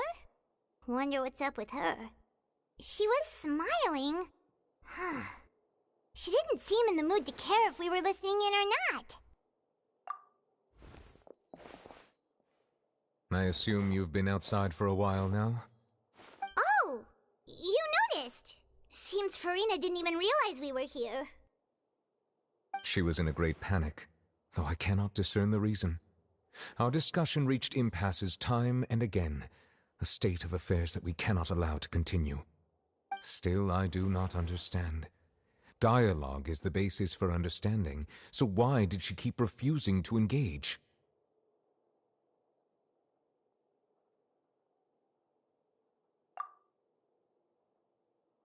Everyone in her inner circle has noticed that she is hiding some secret. The issue is her attitude. I fear that she will not reveal anything unless absolutely forced to. We may have to create a situation in which she will have no choice but to speak. Oh? Like what? Normally, people will only reveal the truth when standing trial. Perhaps we must have the Hydro Archon experience just such a scenario. But Farina's seen so many trials, and she's really good at dodging questions. How do we make sure that she won't just slip away at the first chance she gets? We will need to consider this thoroughly, join forces with various parties, and then do what we can. If at all possible, I would prefer to recuse myself from this affair, but we must prevent the prophecy from coming to pass.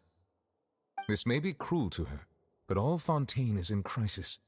The information a god possesses is too precious, and so we must take a chance on this. But who will lend us their aid to do such a thing?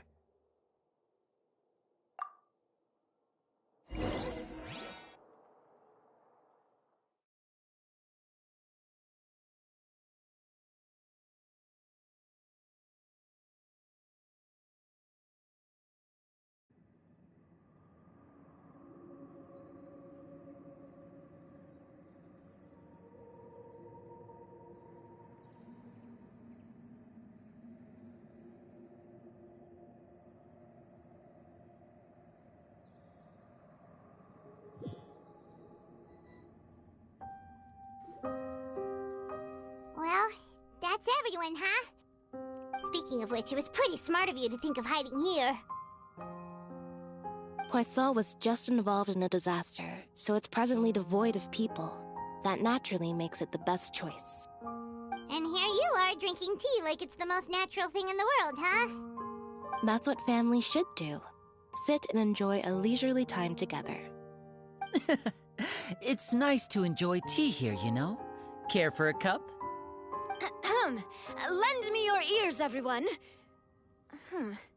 Or perhaps one of you might like to start us off. How about you, friend? Me? No, I don't think I can. Then, how about you, good sir?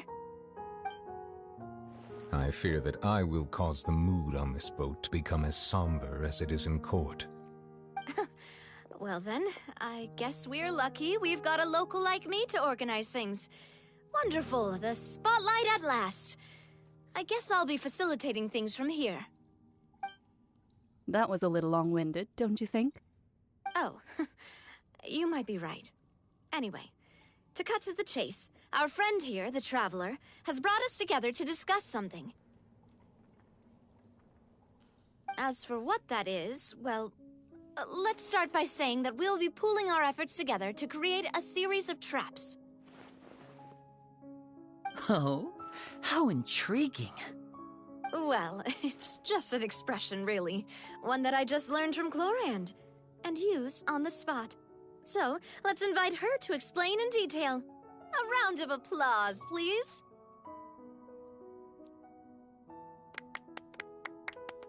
Huh? Didn't you say that you would be facilitating this? Oh, come now. Your work doesn't involve much public speaking, right? This is a good chance to practice. You might even pick up some fancy oratory tricks to impress your boss with in the future. I see. And what does my boss say? He is glad that you consider him your boss. Do go on.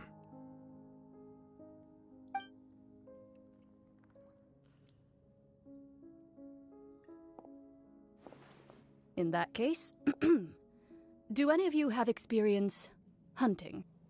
Not that I recall. Fremine and I once used a wooden stick in a basket to catch wild rabbits when we were younger. As for Lynette, oh, right. You were sick that day, weren't you? I've also gone diving to catch some fish before. Does that count? I'm afraid not. You may or may not have heard, but Fontaine once played host to a group known as the Marechaussee Hunters. Though that was their name, they did not hunt animals, but rather various monsters left behind by the ancient dynasty of King Remus. Today, Fontaine's monster population has already thinned greatly, so the hunters have blended back into society, taking up arms in other lines of work. They even left a unique methodology of hunting in their wake. A trap comprises of the following components: bait, a trigger, and a containment device. Sometimes a lethal implement will also be necessary to deal with the prey. So, if we were to build a trap together, right now, what would you choose to build it with? For me, I would prefer something basket-shaped. Pigeons and rabbits will see the bait and naturally enter the snare. Our line of work requires a deft hand, and we're some of the best in the industry, so you can count on our techniques. You used some of those techniques while moving the people of Poisson, didn't you? My subordinates mentioned that you even performed some magic for the bawling children. Yes, and I even managed to gather some intelligence in the meantime. I'm quite the multitasker, if I do say so myself. I'm afraid I can't claim that as my strong suit. I prefer more stable methods, like placing bait in the water and waiting for the fish to come within reach. That's the kind of method I would count on. Calm and steady. Exactly the kind of person who would catch loads of fish. And I can be their assistant. With discretion, I'm sure. I'd probably use some sort of mechanical animal. Papa once bought me some small clockwork squirrels, mice, and such. When placed in the forest, they can attract others of their kind. I remember that you liked those too, didn't you? I did. And that would be a good way to go about it. If they're realistic enough, animals of the same kind will follow them all the way to the trap. What about you, Monsieur Neuvillette? I fear I do not have any related experience. That makes sense. You usually solve problems directly, without the use of any such tricks. But I do have one more question for you, monsieur. If we were to create a trap now, how would you design it? I would like for it to be effective, but bring no harm to the prey. A more gentle trap would be ideal. Kind, as always. However, our intention doesn't necessarily change the containment device and the type of implement we need. If we wanted to kill the prey in one strike, we would need a powerful implement. However, that also goes for prey that must be captured and safely contained. Wait, why's that? Only a hunter who's a true expert at subduing their prey can snare it without harming it. The line that divides life and death is often exceedingly thin. So are we going hunting together? Huh. We hadn't thought of seeing ourselves as hunters. It kinda works, but maybe it's still not the best metaphor. If our means of capturing and dealing with our prey is to put them on trial, then the hunting metaphor is actually quite accurate. But we shall require much more courage than any hunter to judge a god. Oh, so that's what's going on. Sounds very interesting.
It's been a tough few days, hasn't it?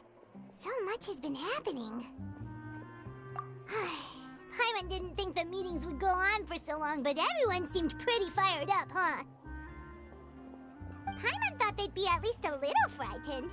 Well, Fremine was, now that Paimon thinks about it, but everyone else just looked a little surprised.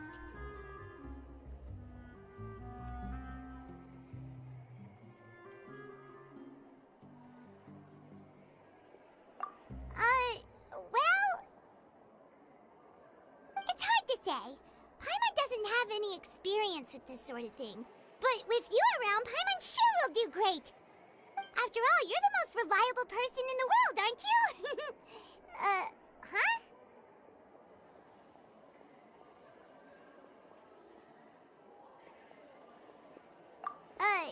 Did you just pour some tea?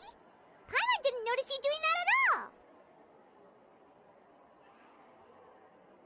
Then what's that? Paimon's never seen that cup before. Don't be frightened. I'm just joining you two for tea. I merely refrained from saying anything till now. Who's that voice? But there's no one here. Ah, have you forgotten me already? Wait, you are familiar. You're the voice we heard from the sky in Sumeru. The voice from the sky, I fear that description is wrong. Though, not completely wrong. You're feeling lost now, just as you were feeling previously. I sensed that confusion and thus came to you. Guiding people is an irresistible hobby of mine, after all.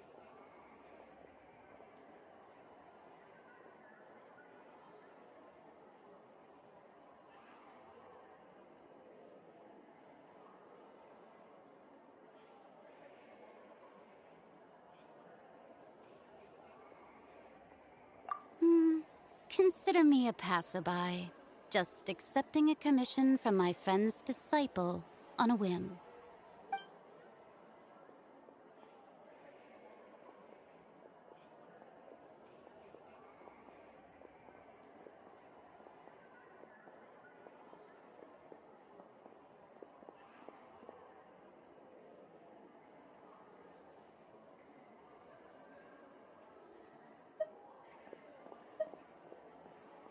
The prophecy. Yes, what has been prophesied will be fulfilled. You may view such things as the history of the future. What? Then is there any way we can stop it? I believe you have witnessed a failed attempt with your own eyes. Can everything in Tevat so easily be changed?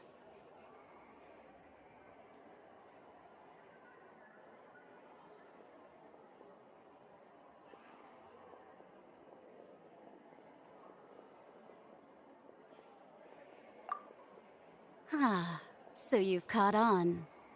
Just as prophecies are usually only the future as seen from the perspectives of the gods, could things be happening in hidden corners where the gods' gaze does not fall? Are the things that you shall see different from the fate that the gods perceive?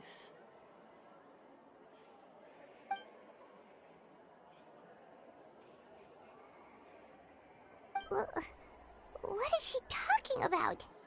It all sounds really impressive and important and stuff, but it also sounds kind of scary.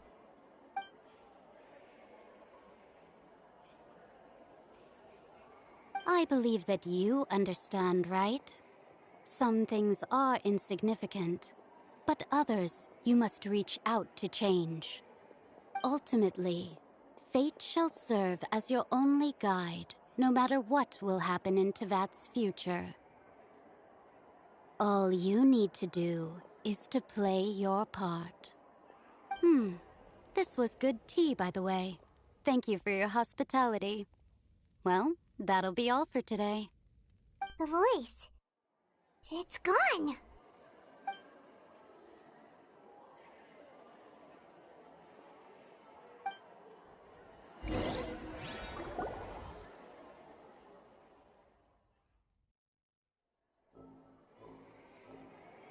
What? I want to hear someone talking. All right, coming. Hey, it's you who's getting lazy, okay? Well, I see I've walked in on some lively banter. Luna!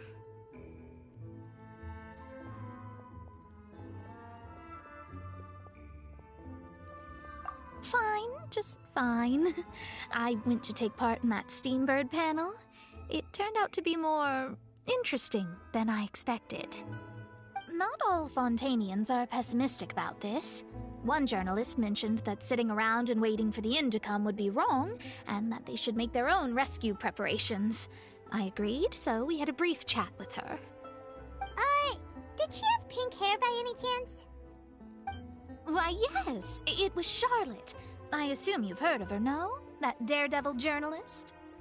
I'm in full support of her view. Prophecies are very important, but how can people allow their lives to be commandeered by just a few words? That's right! Paimon's glad to hear something sensible for once. Ah, yes. About what we had discussed before. I did try, but I'm afraid I couldn't reach the old hag. I'll try again tonight, but I wouldn't get your hopes up. Huh?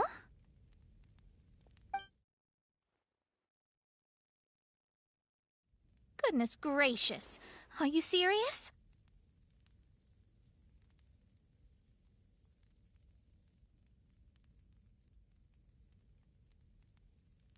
She said that even the god's gaze has blind spots. Pretty bold if you ask Paimon.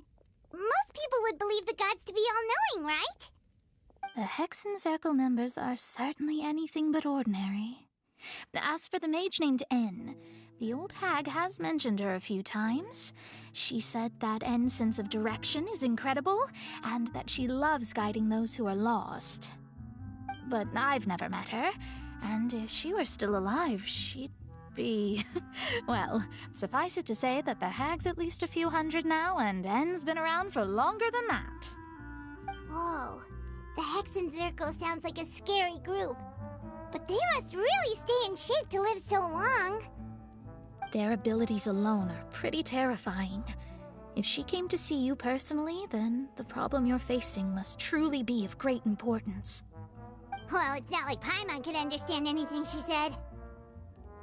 Yes, she was quite cryptic, but I suspect she means that there is still a way to turn things around. She didn't say when or what that would be, though, so... perhaps it is something that you cannot know right now.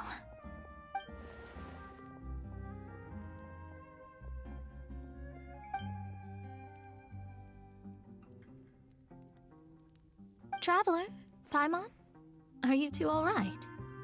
Oh, we're fine. We're just a little down right now. It kind of feels like the end is coming, you know? I see. I feel that same sense of desperation, too. I guess you could consider me someone who has often witnessed fate. So far as I have seen, it cannot be swayed. But even so, I still hope for and believe in miracles.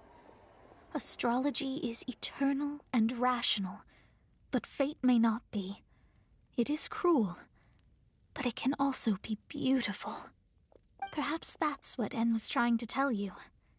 Not to lose heart, and to believe that what you are seeing playing out before you is not yet set in stone. I did originally think of steering clear of all this, but I couldn't.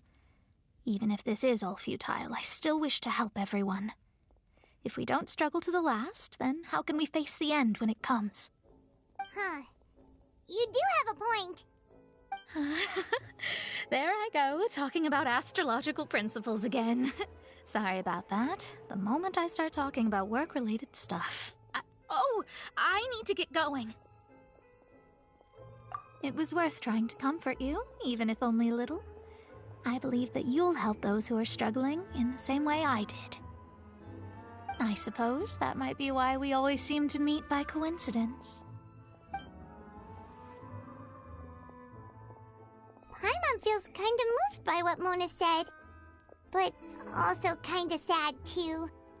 Hey, Traveler. Paimon suddenly feels like going outside for a walk. Let's go. Let's walk around the city, shall we? There's a few spots we always like to walk by.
To outrun the law, just say what you know how it works. No problem's too big to solve.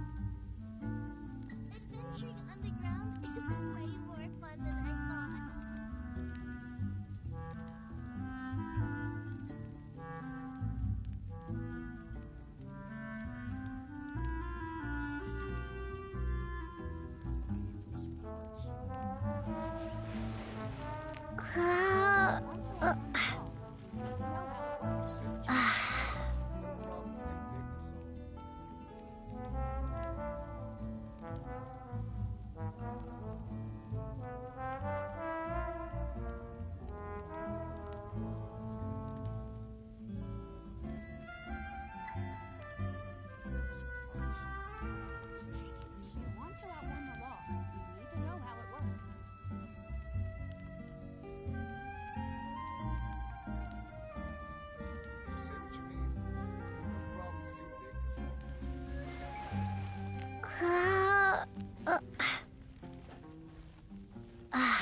Say what you mean.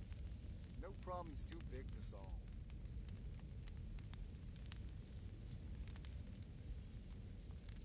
Adventuring underground is...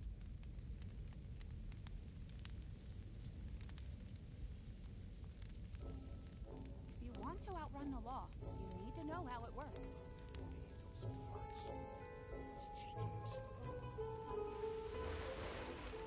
Wow.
The wind rises.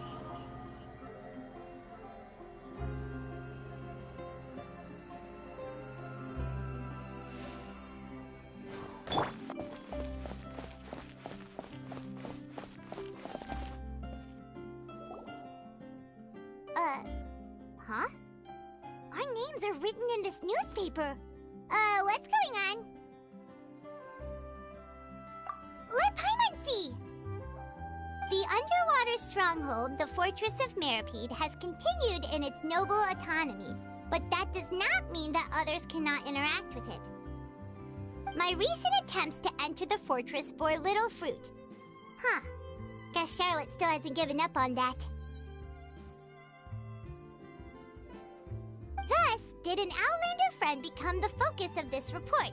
A blonde adventurer with their white fairy, legends trailing in their wake. It is said that this mysterious traveler once visited the underwater fortress. So while the fortress's interior remains a mystery behind closed doors, do not fear, for the tales of the traveler contain surprises in spades. Journalist Charlotte's biggest scoop yet, the Traveler's Trail, World Walker. Huh.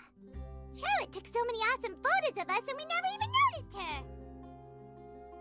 She hasn't been able to get a hold of anything at the fortress, so since we're easier to find, she's using us as the subject matter instead? Ugh, seriously? Well, fine. Those headlines and photos do look cool, so Paimon will forgive her this time.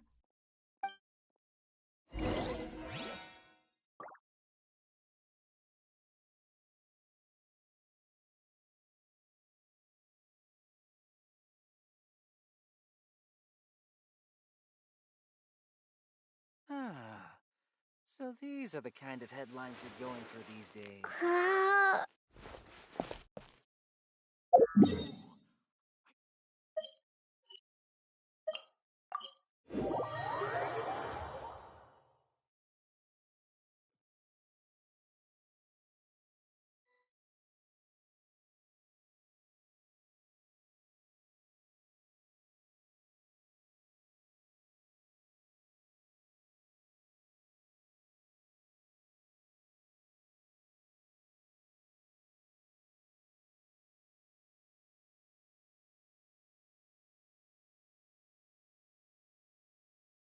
We cannot just rely on the ocean's self-cleaning ability.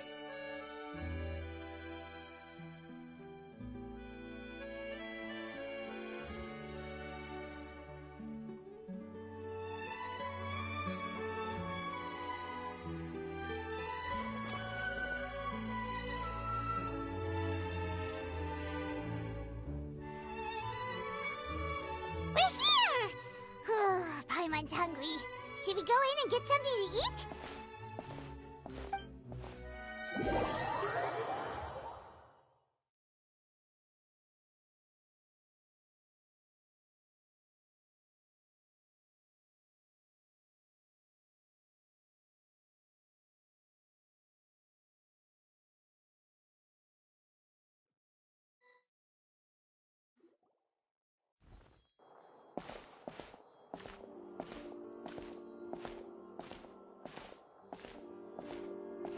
Hey, quick!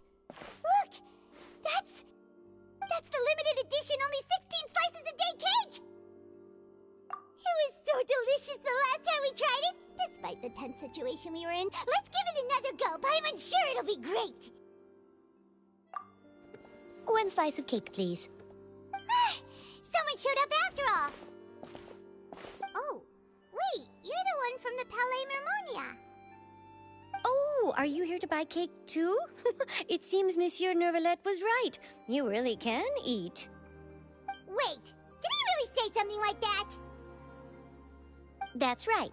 Even he has his own preferences when it comes to food. As for me, I love the cake and coffee here. Do you come here often?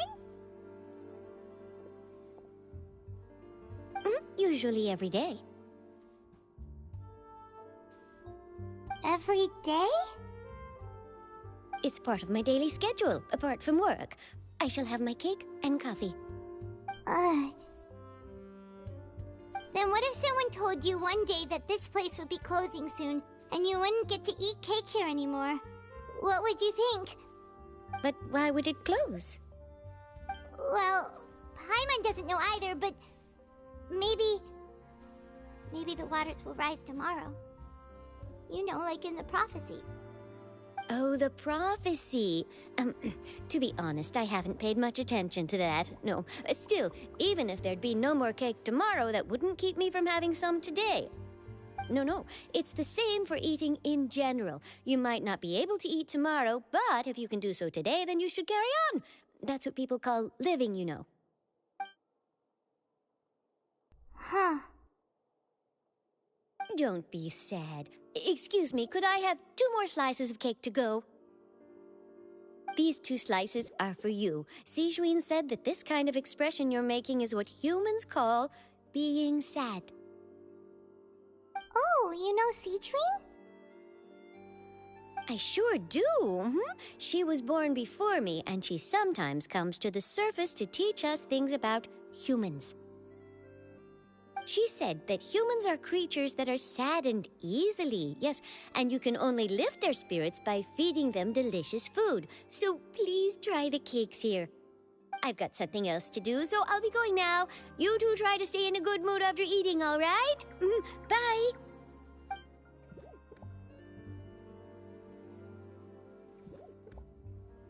And there she goes. All right, let's dig in. Paimon's sure this cake will be delicious.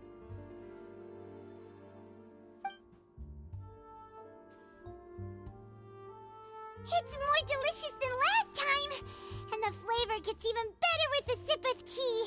It sure would be nice if we could come again tomorrow. Sure would be nice if we could always eat delicious food here.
Oh, we're near the Seabird office. Let's go look for Charlotte and have a chat.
A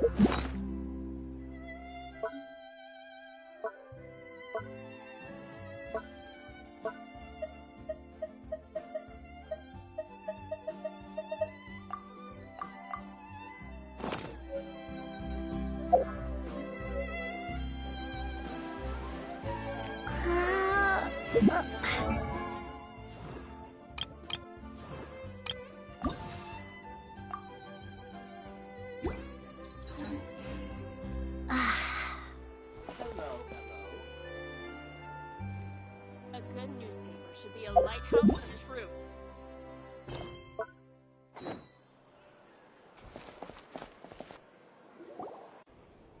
Wow! If it isn't the Traveler and Paimon!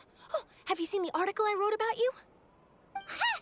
You've got some nerve! You just used us to make some quick mora!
wouldn't worry about that.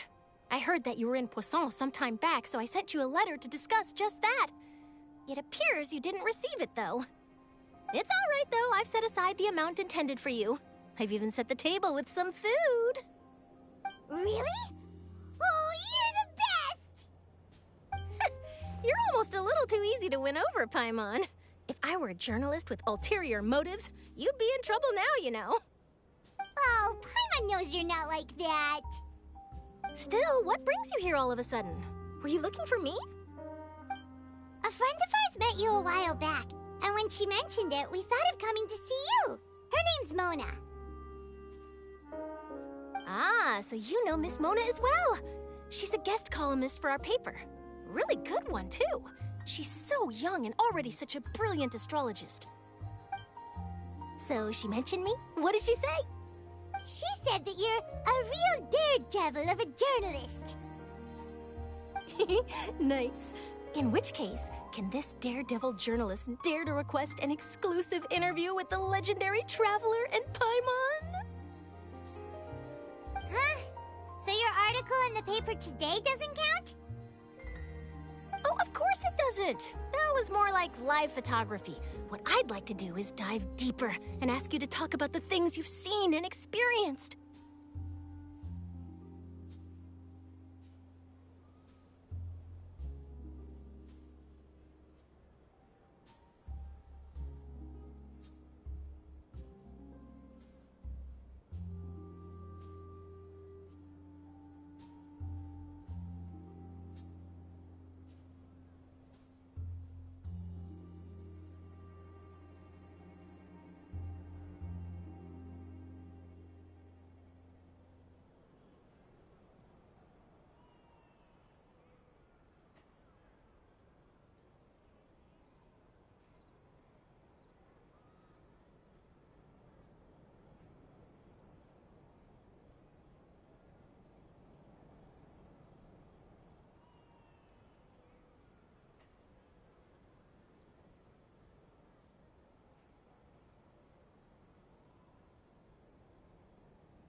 Wait, Charlotte, Paimon's still got a question for you.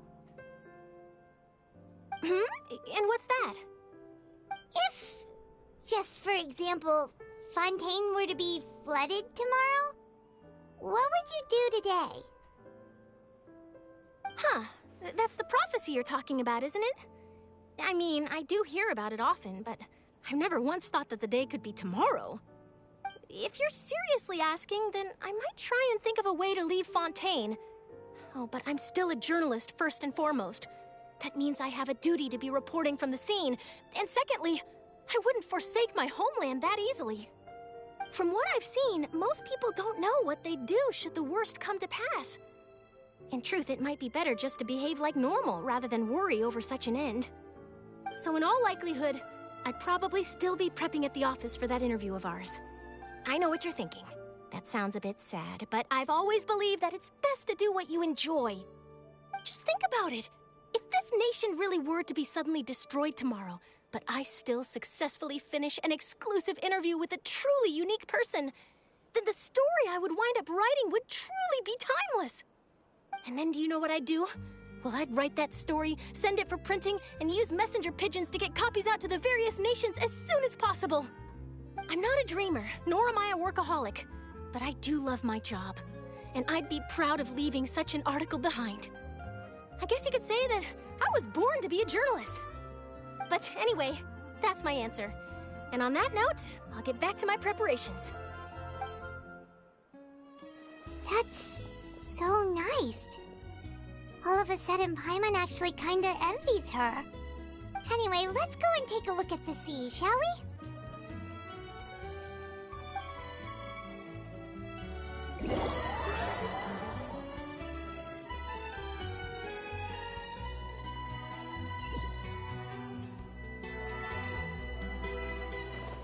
A sea breeze and scenery can be a pretty soothing combo, huh? Paimon's been thinking. If it wasn't Fontaine, but all of Tevat that would be destroyed tomorrow, where would we go and what would we do? No, Paimon should ask, if you could choose, what would you like to do?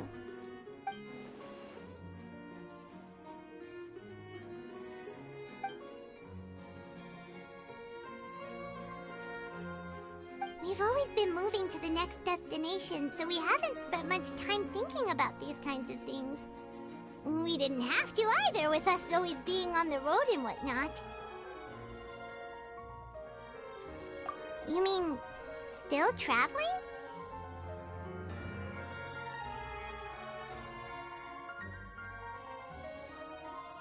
Huh. Wait, isn't that what we've always been doing?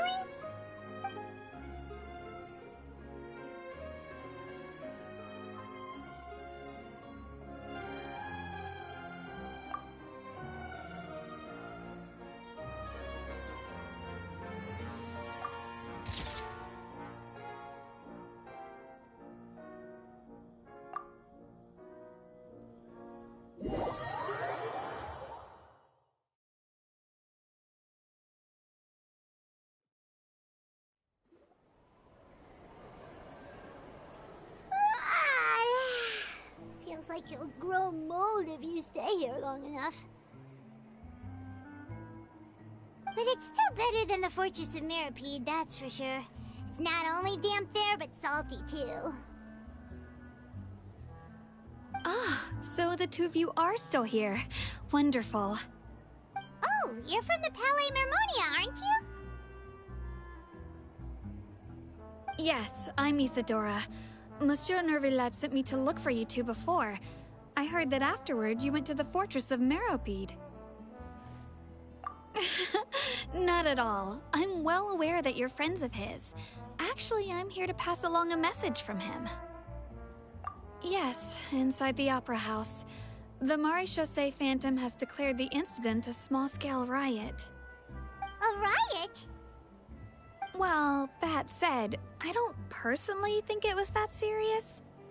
Lady Farina was watching a performance at the Opera House, and while she was resting during an intermission, some other audience members suddenly started harassing her, loudly accusing her of doing nothing about the prophecy crisis.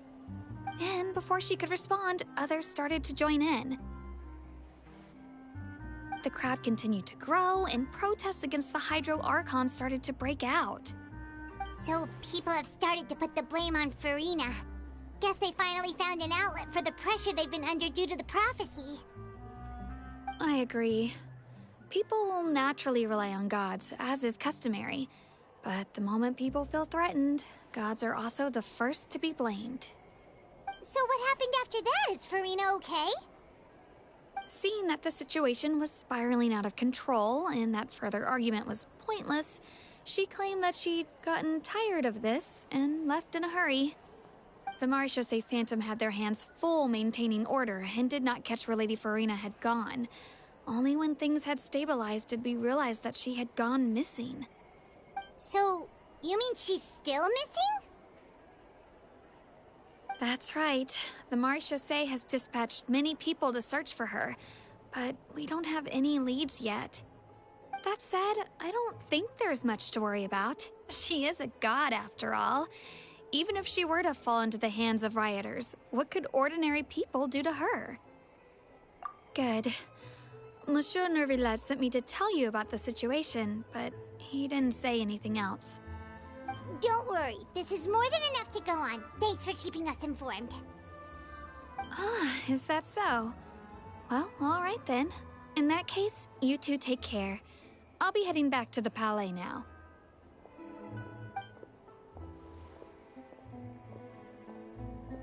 Well, sounds like we should hurry over to Poisson then. If we know Farina, she won't try to fix things in this situation. Instead, she'll look for a place to wait out the heat. And, as we also know, she may be loud and dramatic, but she doesn't have a heart of stone.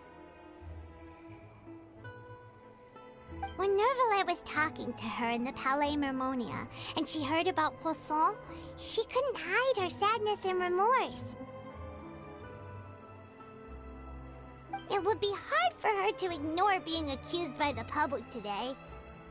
Paimon thinks Furina's probably taken the opportunity to slip away to Poisson and try to relieve the sense of guilt that she's feeling. Huh. Well, what do you think? Paimon knows the answer, of course, but Paimon can do the analysis to back it up, too. Cool, huh? In that case, there's not a moment to lose. Poisson, here we come!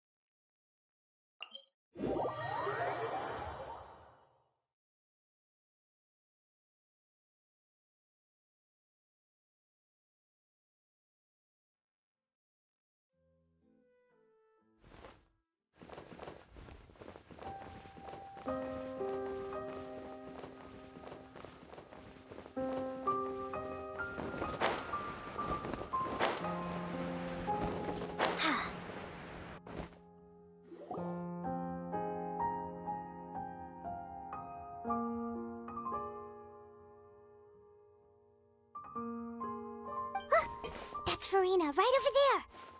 She really is here all on her own.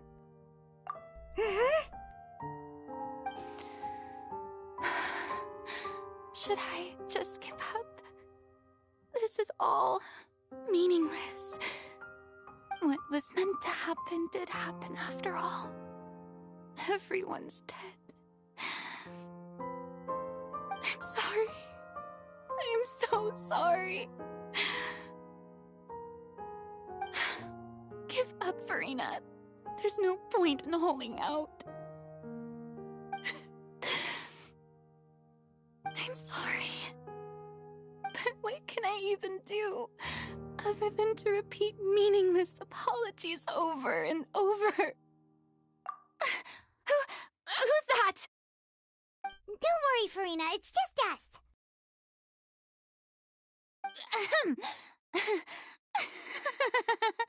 So it is you, blonde traveler from another land.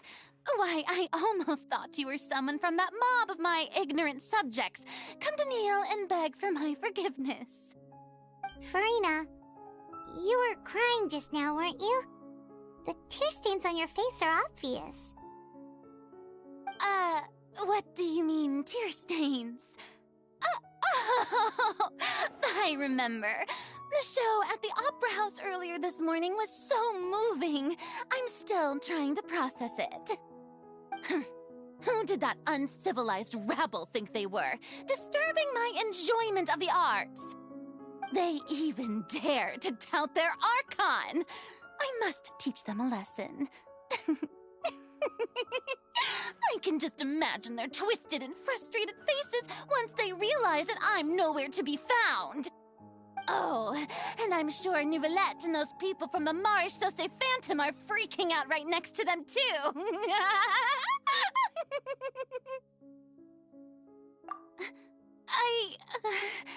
Of course not. Hey, there she is! The Hydro Archon's over there! Quick, after her!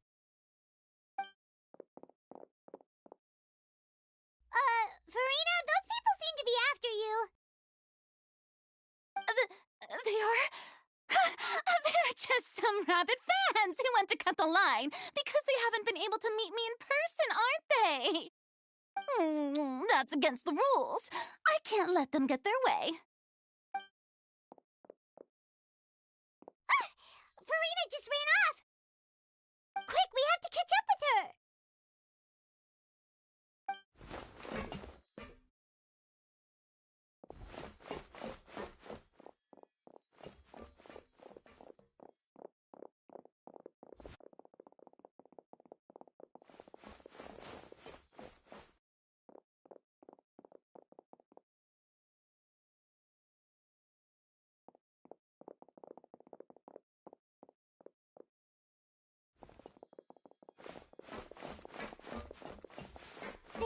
be the place, right? Hey, Farina! There's a good hiding spot over here. Quick, come to Paimon before the rest of them catch up to you. What is this place? Hurry, they're almost here! Fine. I suppose haste is warranted. Lead the way.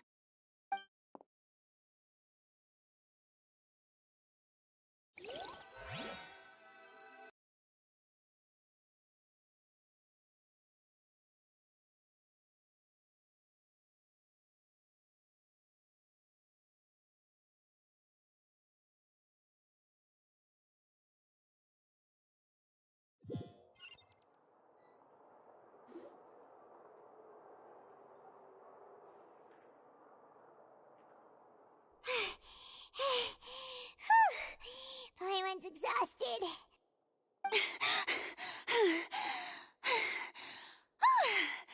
I'm so tired. I totally thought they had caught me. No, I mean, I merely gave in to the sheer enthusiasm they displayed.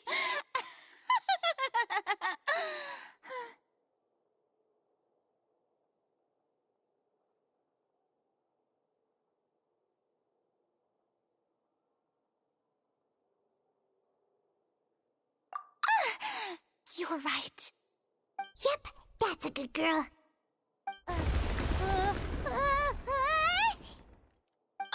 What's happening? The ground's shaking. Is it an earthquake? Yeah, a quake of this kind preceded the flooding in Poisson, didn't it? It can't be.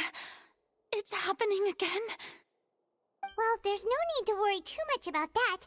Neverlette's made some emergency plans, so the evacuation should go a lot smoother this time. Yeah, I hope you're right.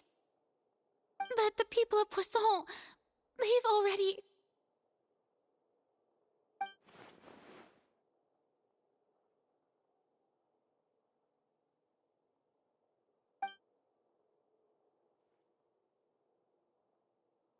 It's true.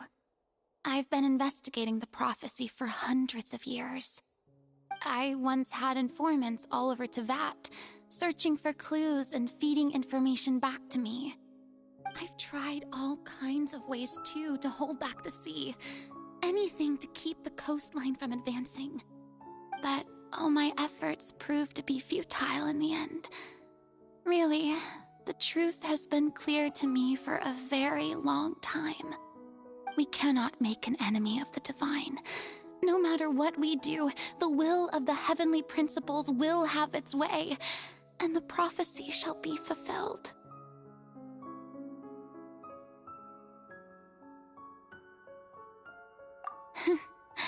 Give up. I do love the sound of that phrase. It would mean finally coming to terms with fate, but also for me to finally be free.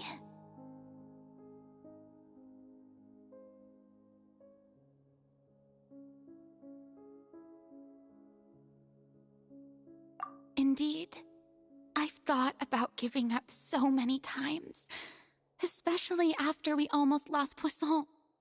Fate is really unreasonable, isn't it? It has no heart and obeys no rules. The prophecy has only just started to come true, and so many people have already lost their lives. But just now, it all became clear to me. I still don't have the right to come to terms with fate on behalf of everyone else. As long as the final moment hasn't come, it's still not too late. Don't worry. I will keep hope alive for everyone until the very end. Well, that's enough for now. I got the impulse to play the stricken maiden, but honestly, considering my rank and station, that wasn't a good fit at all. Don't take any of what I just said seriously.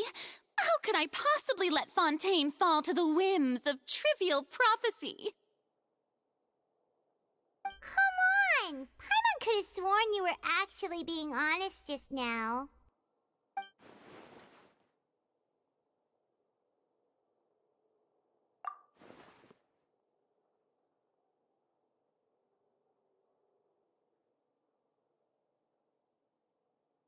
share my burden. That's impossible. It was fated right from the start that this would be my duty alone.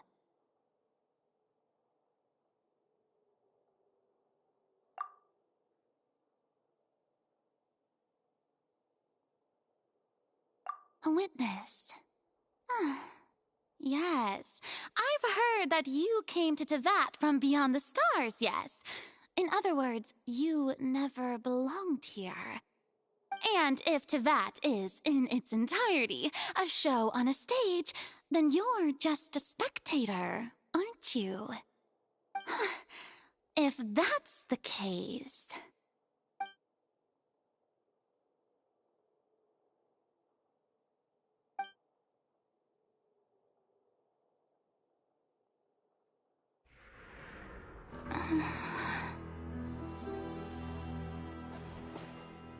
I...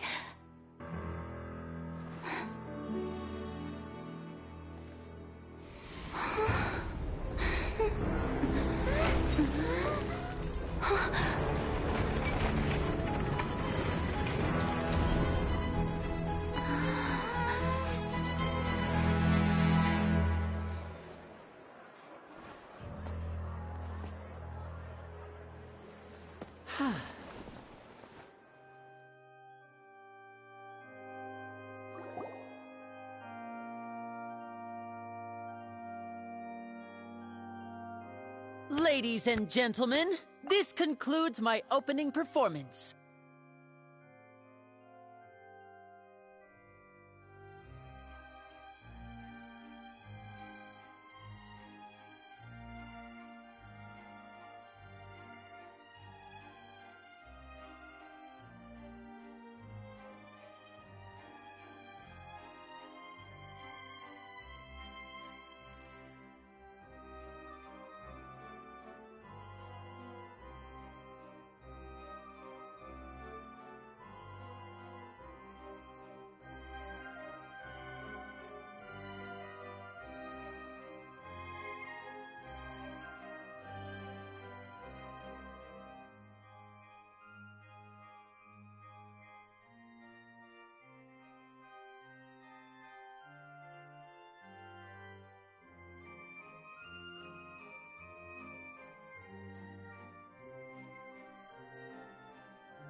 Now, without further ado, we may proceed to the trial of our god.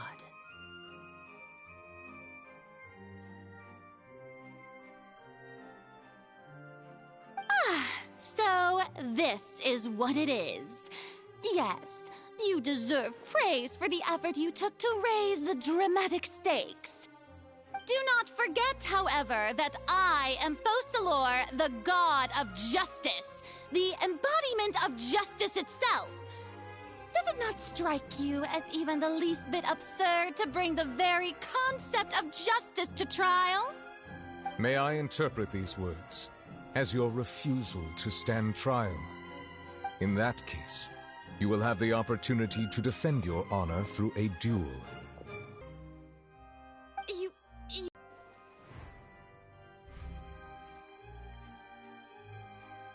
Paimon can't believe it. She just surrendered. What the heck is going on? Did I just see an Archon surrender to a human? Wow, how utterly humiliating. Lady Farina, what is the meaning of this?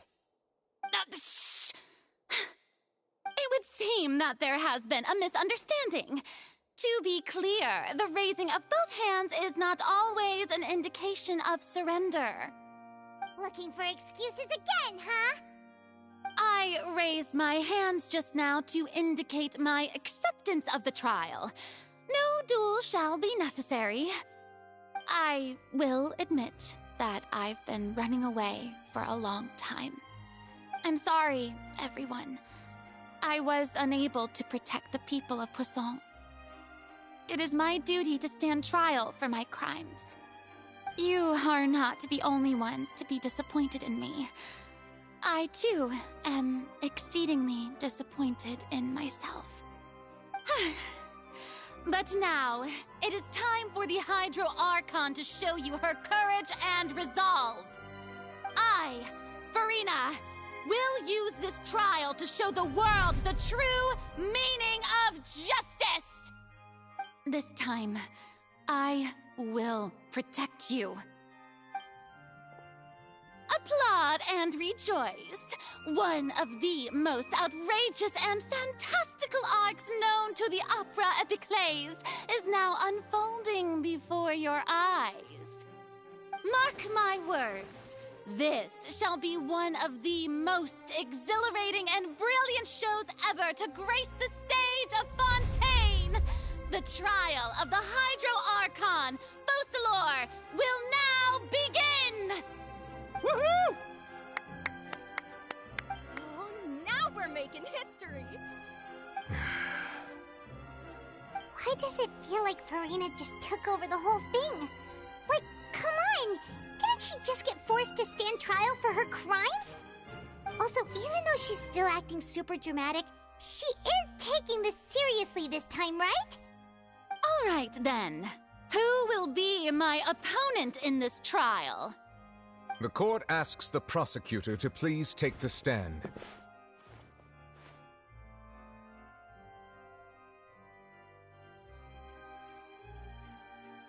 Is that so? Very well. Then please speak, witness of Tivat, my accuser and fated opponent.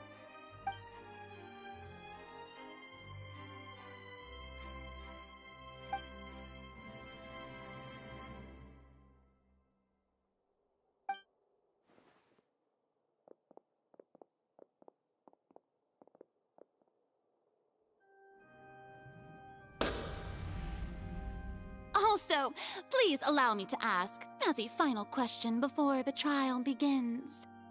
Just how much work did you do to force me onto this stage? Well, we did do a lot of prep after the meeting that day.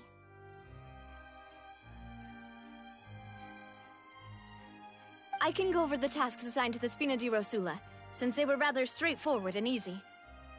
Navia, the president of the Spina di Rosula. Most of the people who participated in the disturbance this morning were my subordinates. They changed into plain clothes and came to the Opera House as regular audience members, waiting for the perfect opportunity to incite insurrection against you.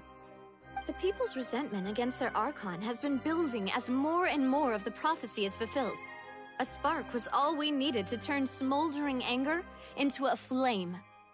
Moreover, according to our understanding and analysis of you, when something like that occurred, you would likely flee the scene and head to Poisson by yourself. So, we arranged for a second group to lie in wait there. So, you mean... the ones who scoured the settlement for me were also from the Spina? And their goal was to force you to step into the giant magic box so you may personally participate in the greatest magic performance in all of Fontanian history. That's right. That house was a magic box, rather than someone's residence. As the super ultimate version of the setup that I used when I first performed at the Opera Epiclese, the volume of the box was increased by a whole order of magnitude, and the distance it traversed was the entire gap between Poisson and Aranias. Its cargo, of course, was an Archon instead of a human. My thanks, Farina. Without your help, we could never have pulled off such an extraordinary performance. You're welcome? Of course, this performance was only made possible with Father's support. The House of the Hearth spent a massive amount of labor in Mora to pull this off. We had to select a location, construct the giant magic box, dig a tunnel, and open up a path through the water. It was a lot of work for all of us. So, in other words, the earthquake that we felt within the giant magic box was just a normal tremor from the transportation of the whole house?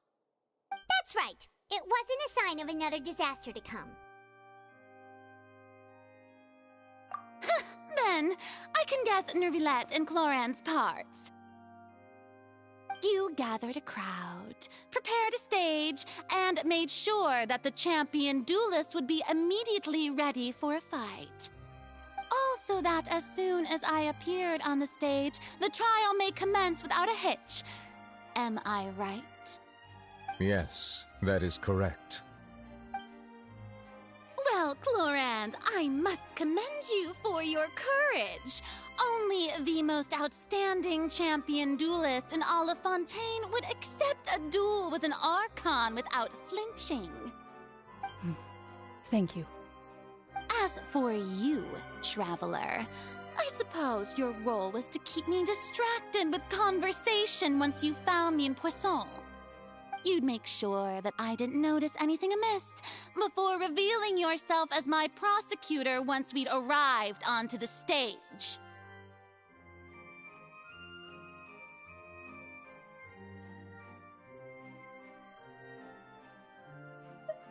Oh?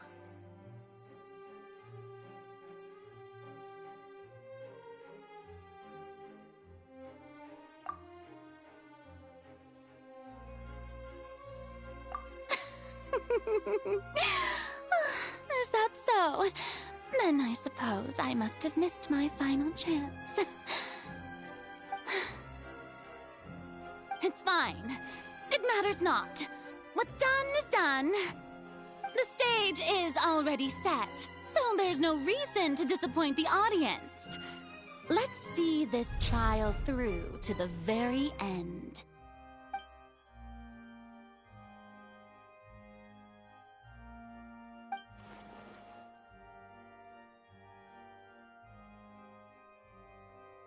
Madam Prosecutor, please allow me to pass this along. This is a document that Miss Charlotte applied for and received permission to share with you during the trial.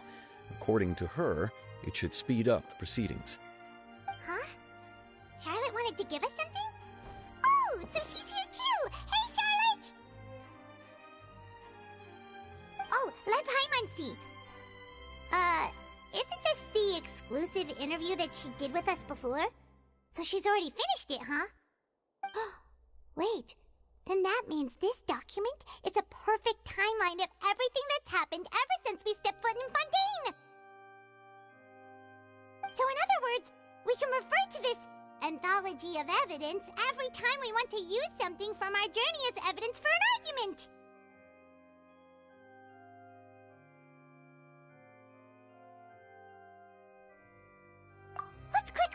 the information in it. Just think of it as a refresher, alright?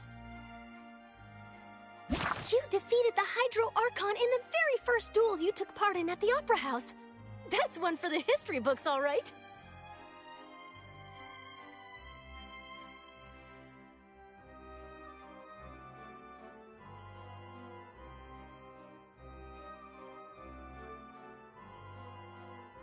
I didn't think that you'd wind up getting to the bottom of the case I'd been following all this time. I guess you could also see this as a happy coincidence. This is the first time Monsieur Nervillette had a difference of opinion with the Oratrice. Even the Hydro Archon can't figure it out. A Fatui Harbinger. She's an extraordinary person. Her instinct must mean something. The fortress of Meripede was almost destroyed in a single day. That I didn't witness that scene personally will always be a source of professional regret, I think. According to Monsieur Nervillette, both Child and that whale should have been in the Primordial Sea at that time. I nearly lost my awesome friend Navia. To be honest, that still gives me shivers.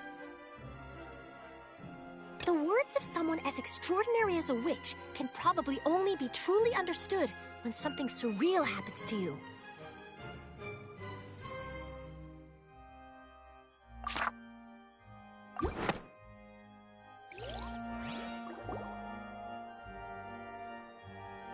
The prosecution and the defense are both in position.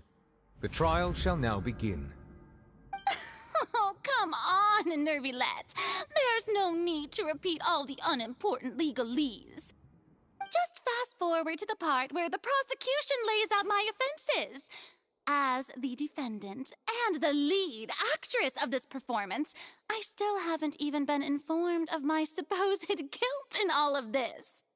Of course, it is only natural for humans to struggle to understand the actions of a god.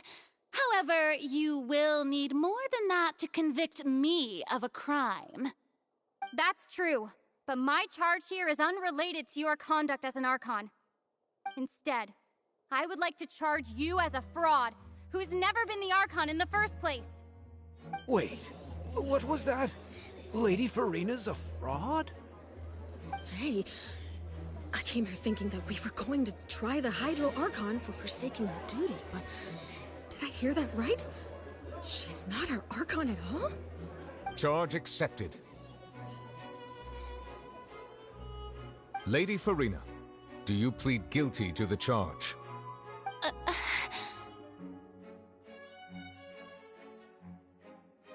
Lady Farina. I plead not guilty. How can I be guilty? There is no way that I, Focalor, otherwise known as Farina de Fontaine, a member of the Seven and the Regina of all waters, kindreds, peoples, and laws of Fontaine, could be anything other than your true Archon. Yeah, even though Lady Farina can be rather eccentric, isn't it going too far to doubt her very identity? Yeah, I've never questioned her identity either. Sure, Lady Farina can be super irresponsible, but what grounds does that prosecutor have to make such a huge claim? I have cause to believe that common sense will prevail in this case. Many of the members of the audience have known me as the Hydro Archon ever since they were born. There would be no fooling their memory. See? Even the Oratrice has decided to show me its favor. Are you sure you want to commit to a charge that will never be upheld? If you wish to drop the case, I can promise you as the God of Justice that you will not have to face trial for making a false accusation. We will treat everything that's happened as a dramatic spectacle and move on with our lives. What do you say to that? Huh. An argument with near impossible odds, huh? We have to not only refute Farina's claims, but also overturn the long-held beliefs of the people. Well, I tried to give you the chance to surrender. If you must persist, then let me ask. If you believe I'm not the Archon, then what manner of being do you think I am? And if I was not the Archon, then how did I manage to live for over 500 years?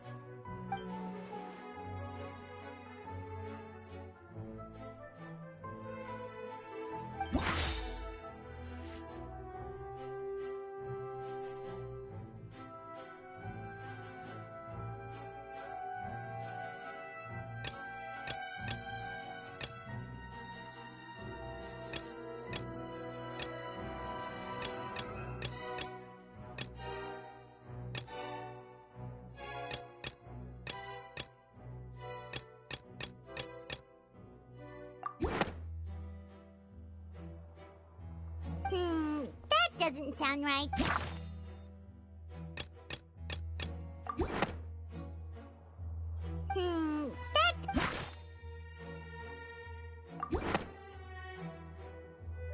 First of all, you may be a member of another long-lived race, which would allow you to naturally possess an extended lifespan.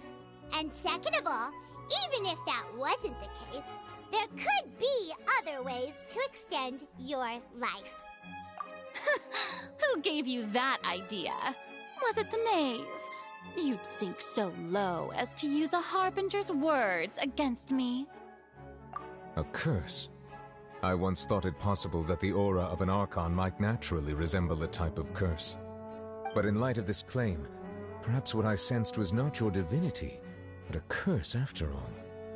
Nevelet sensed it too, huh? Lady Farina is actually a human? Well, it is true that it's extremely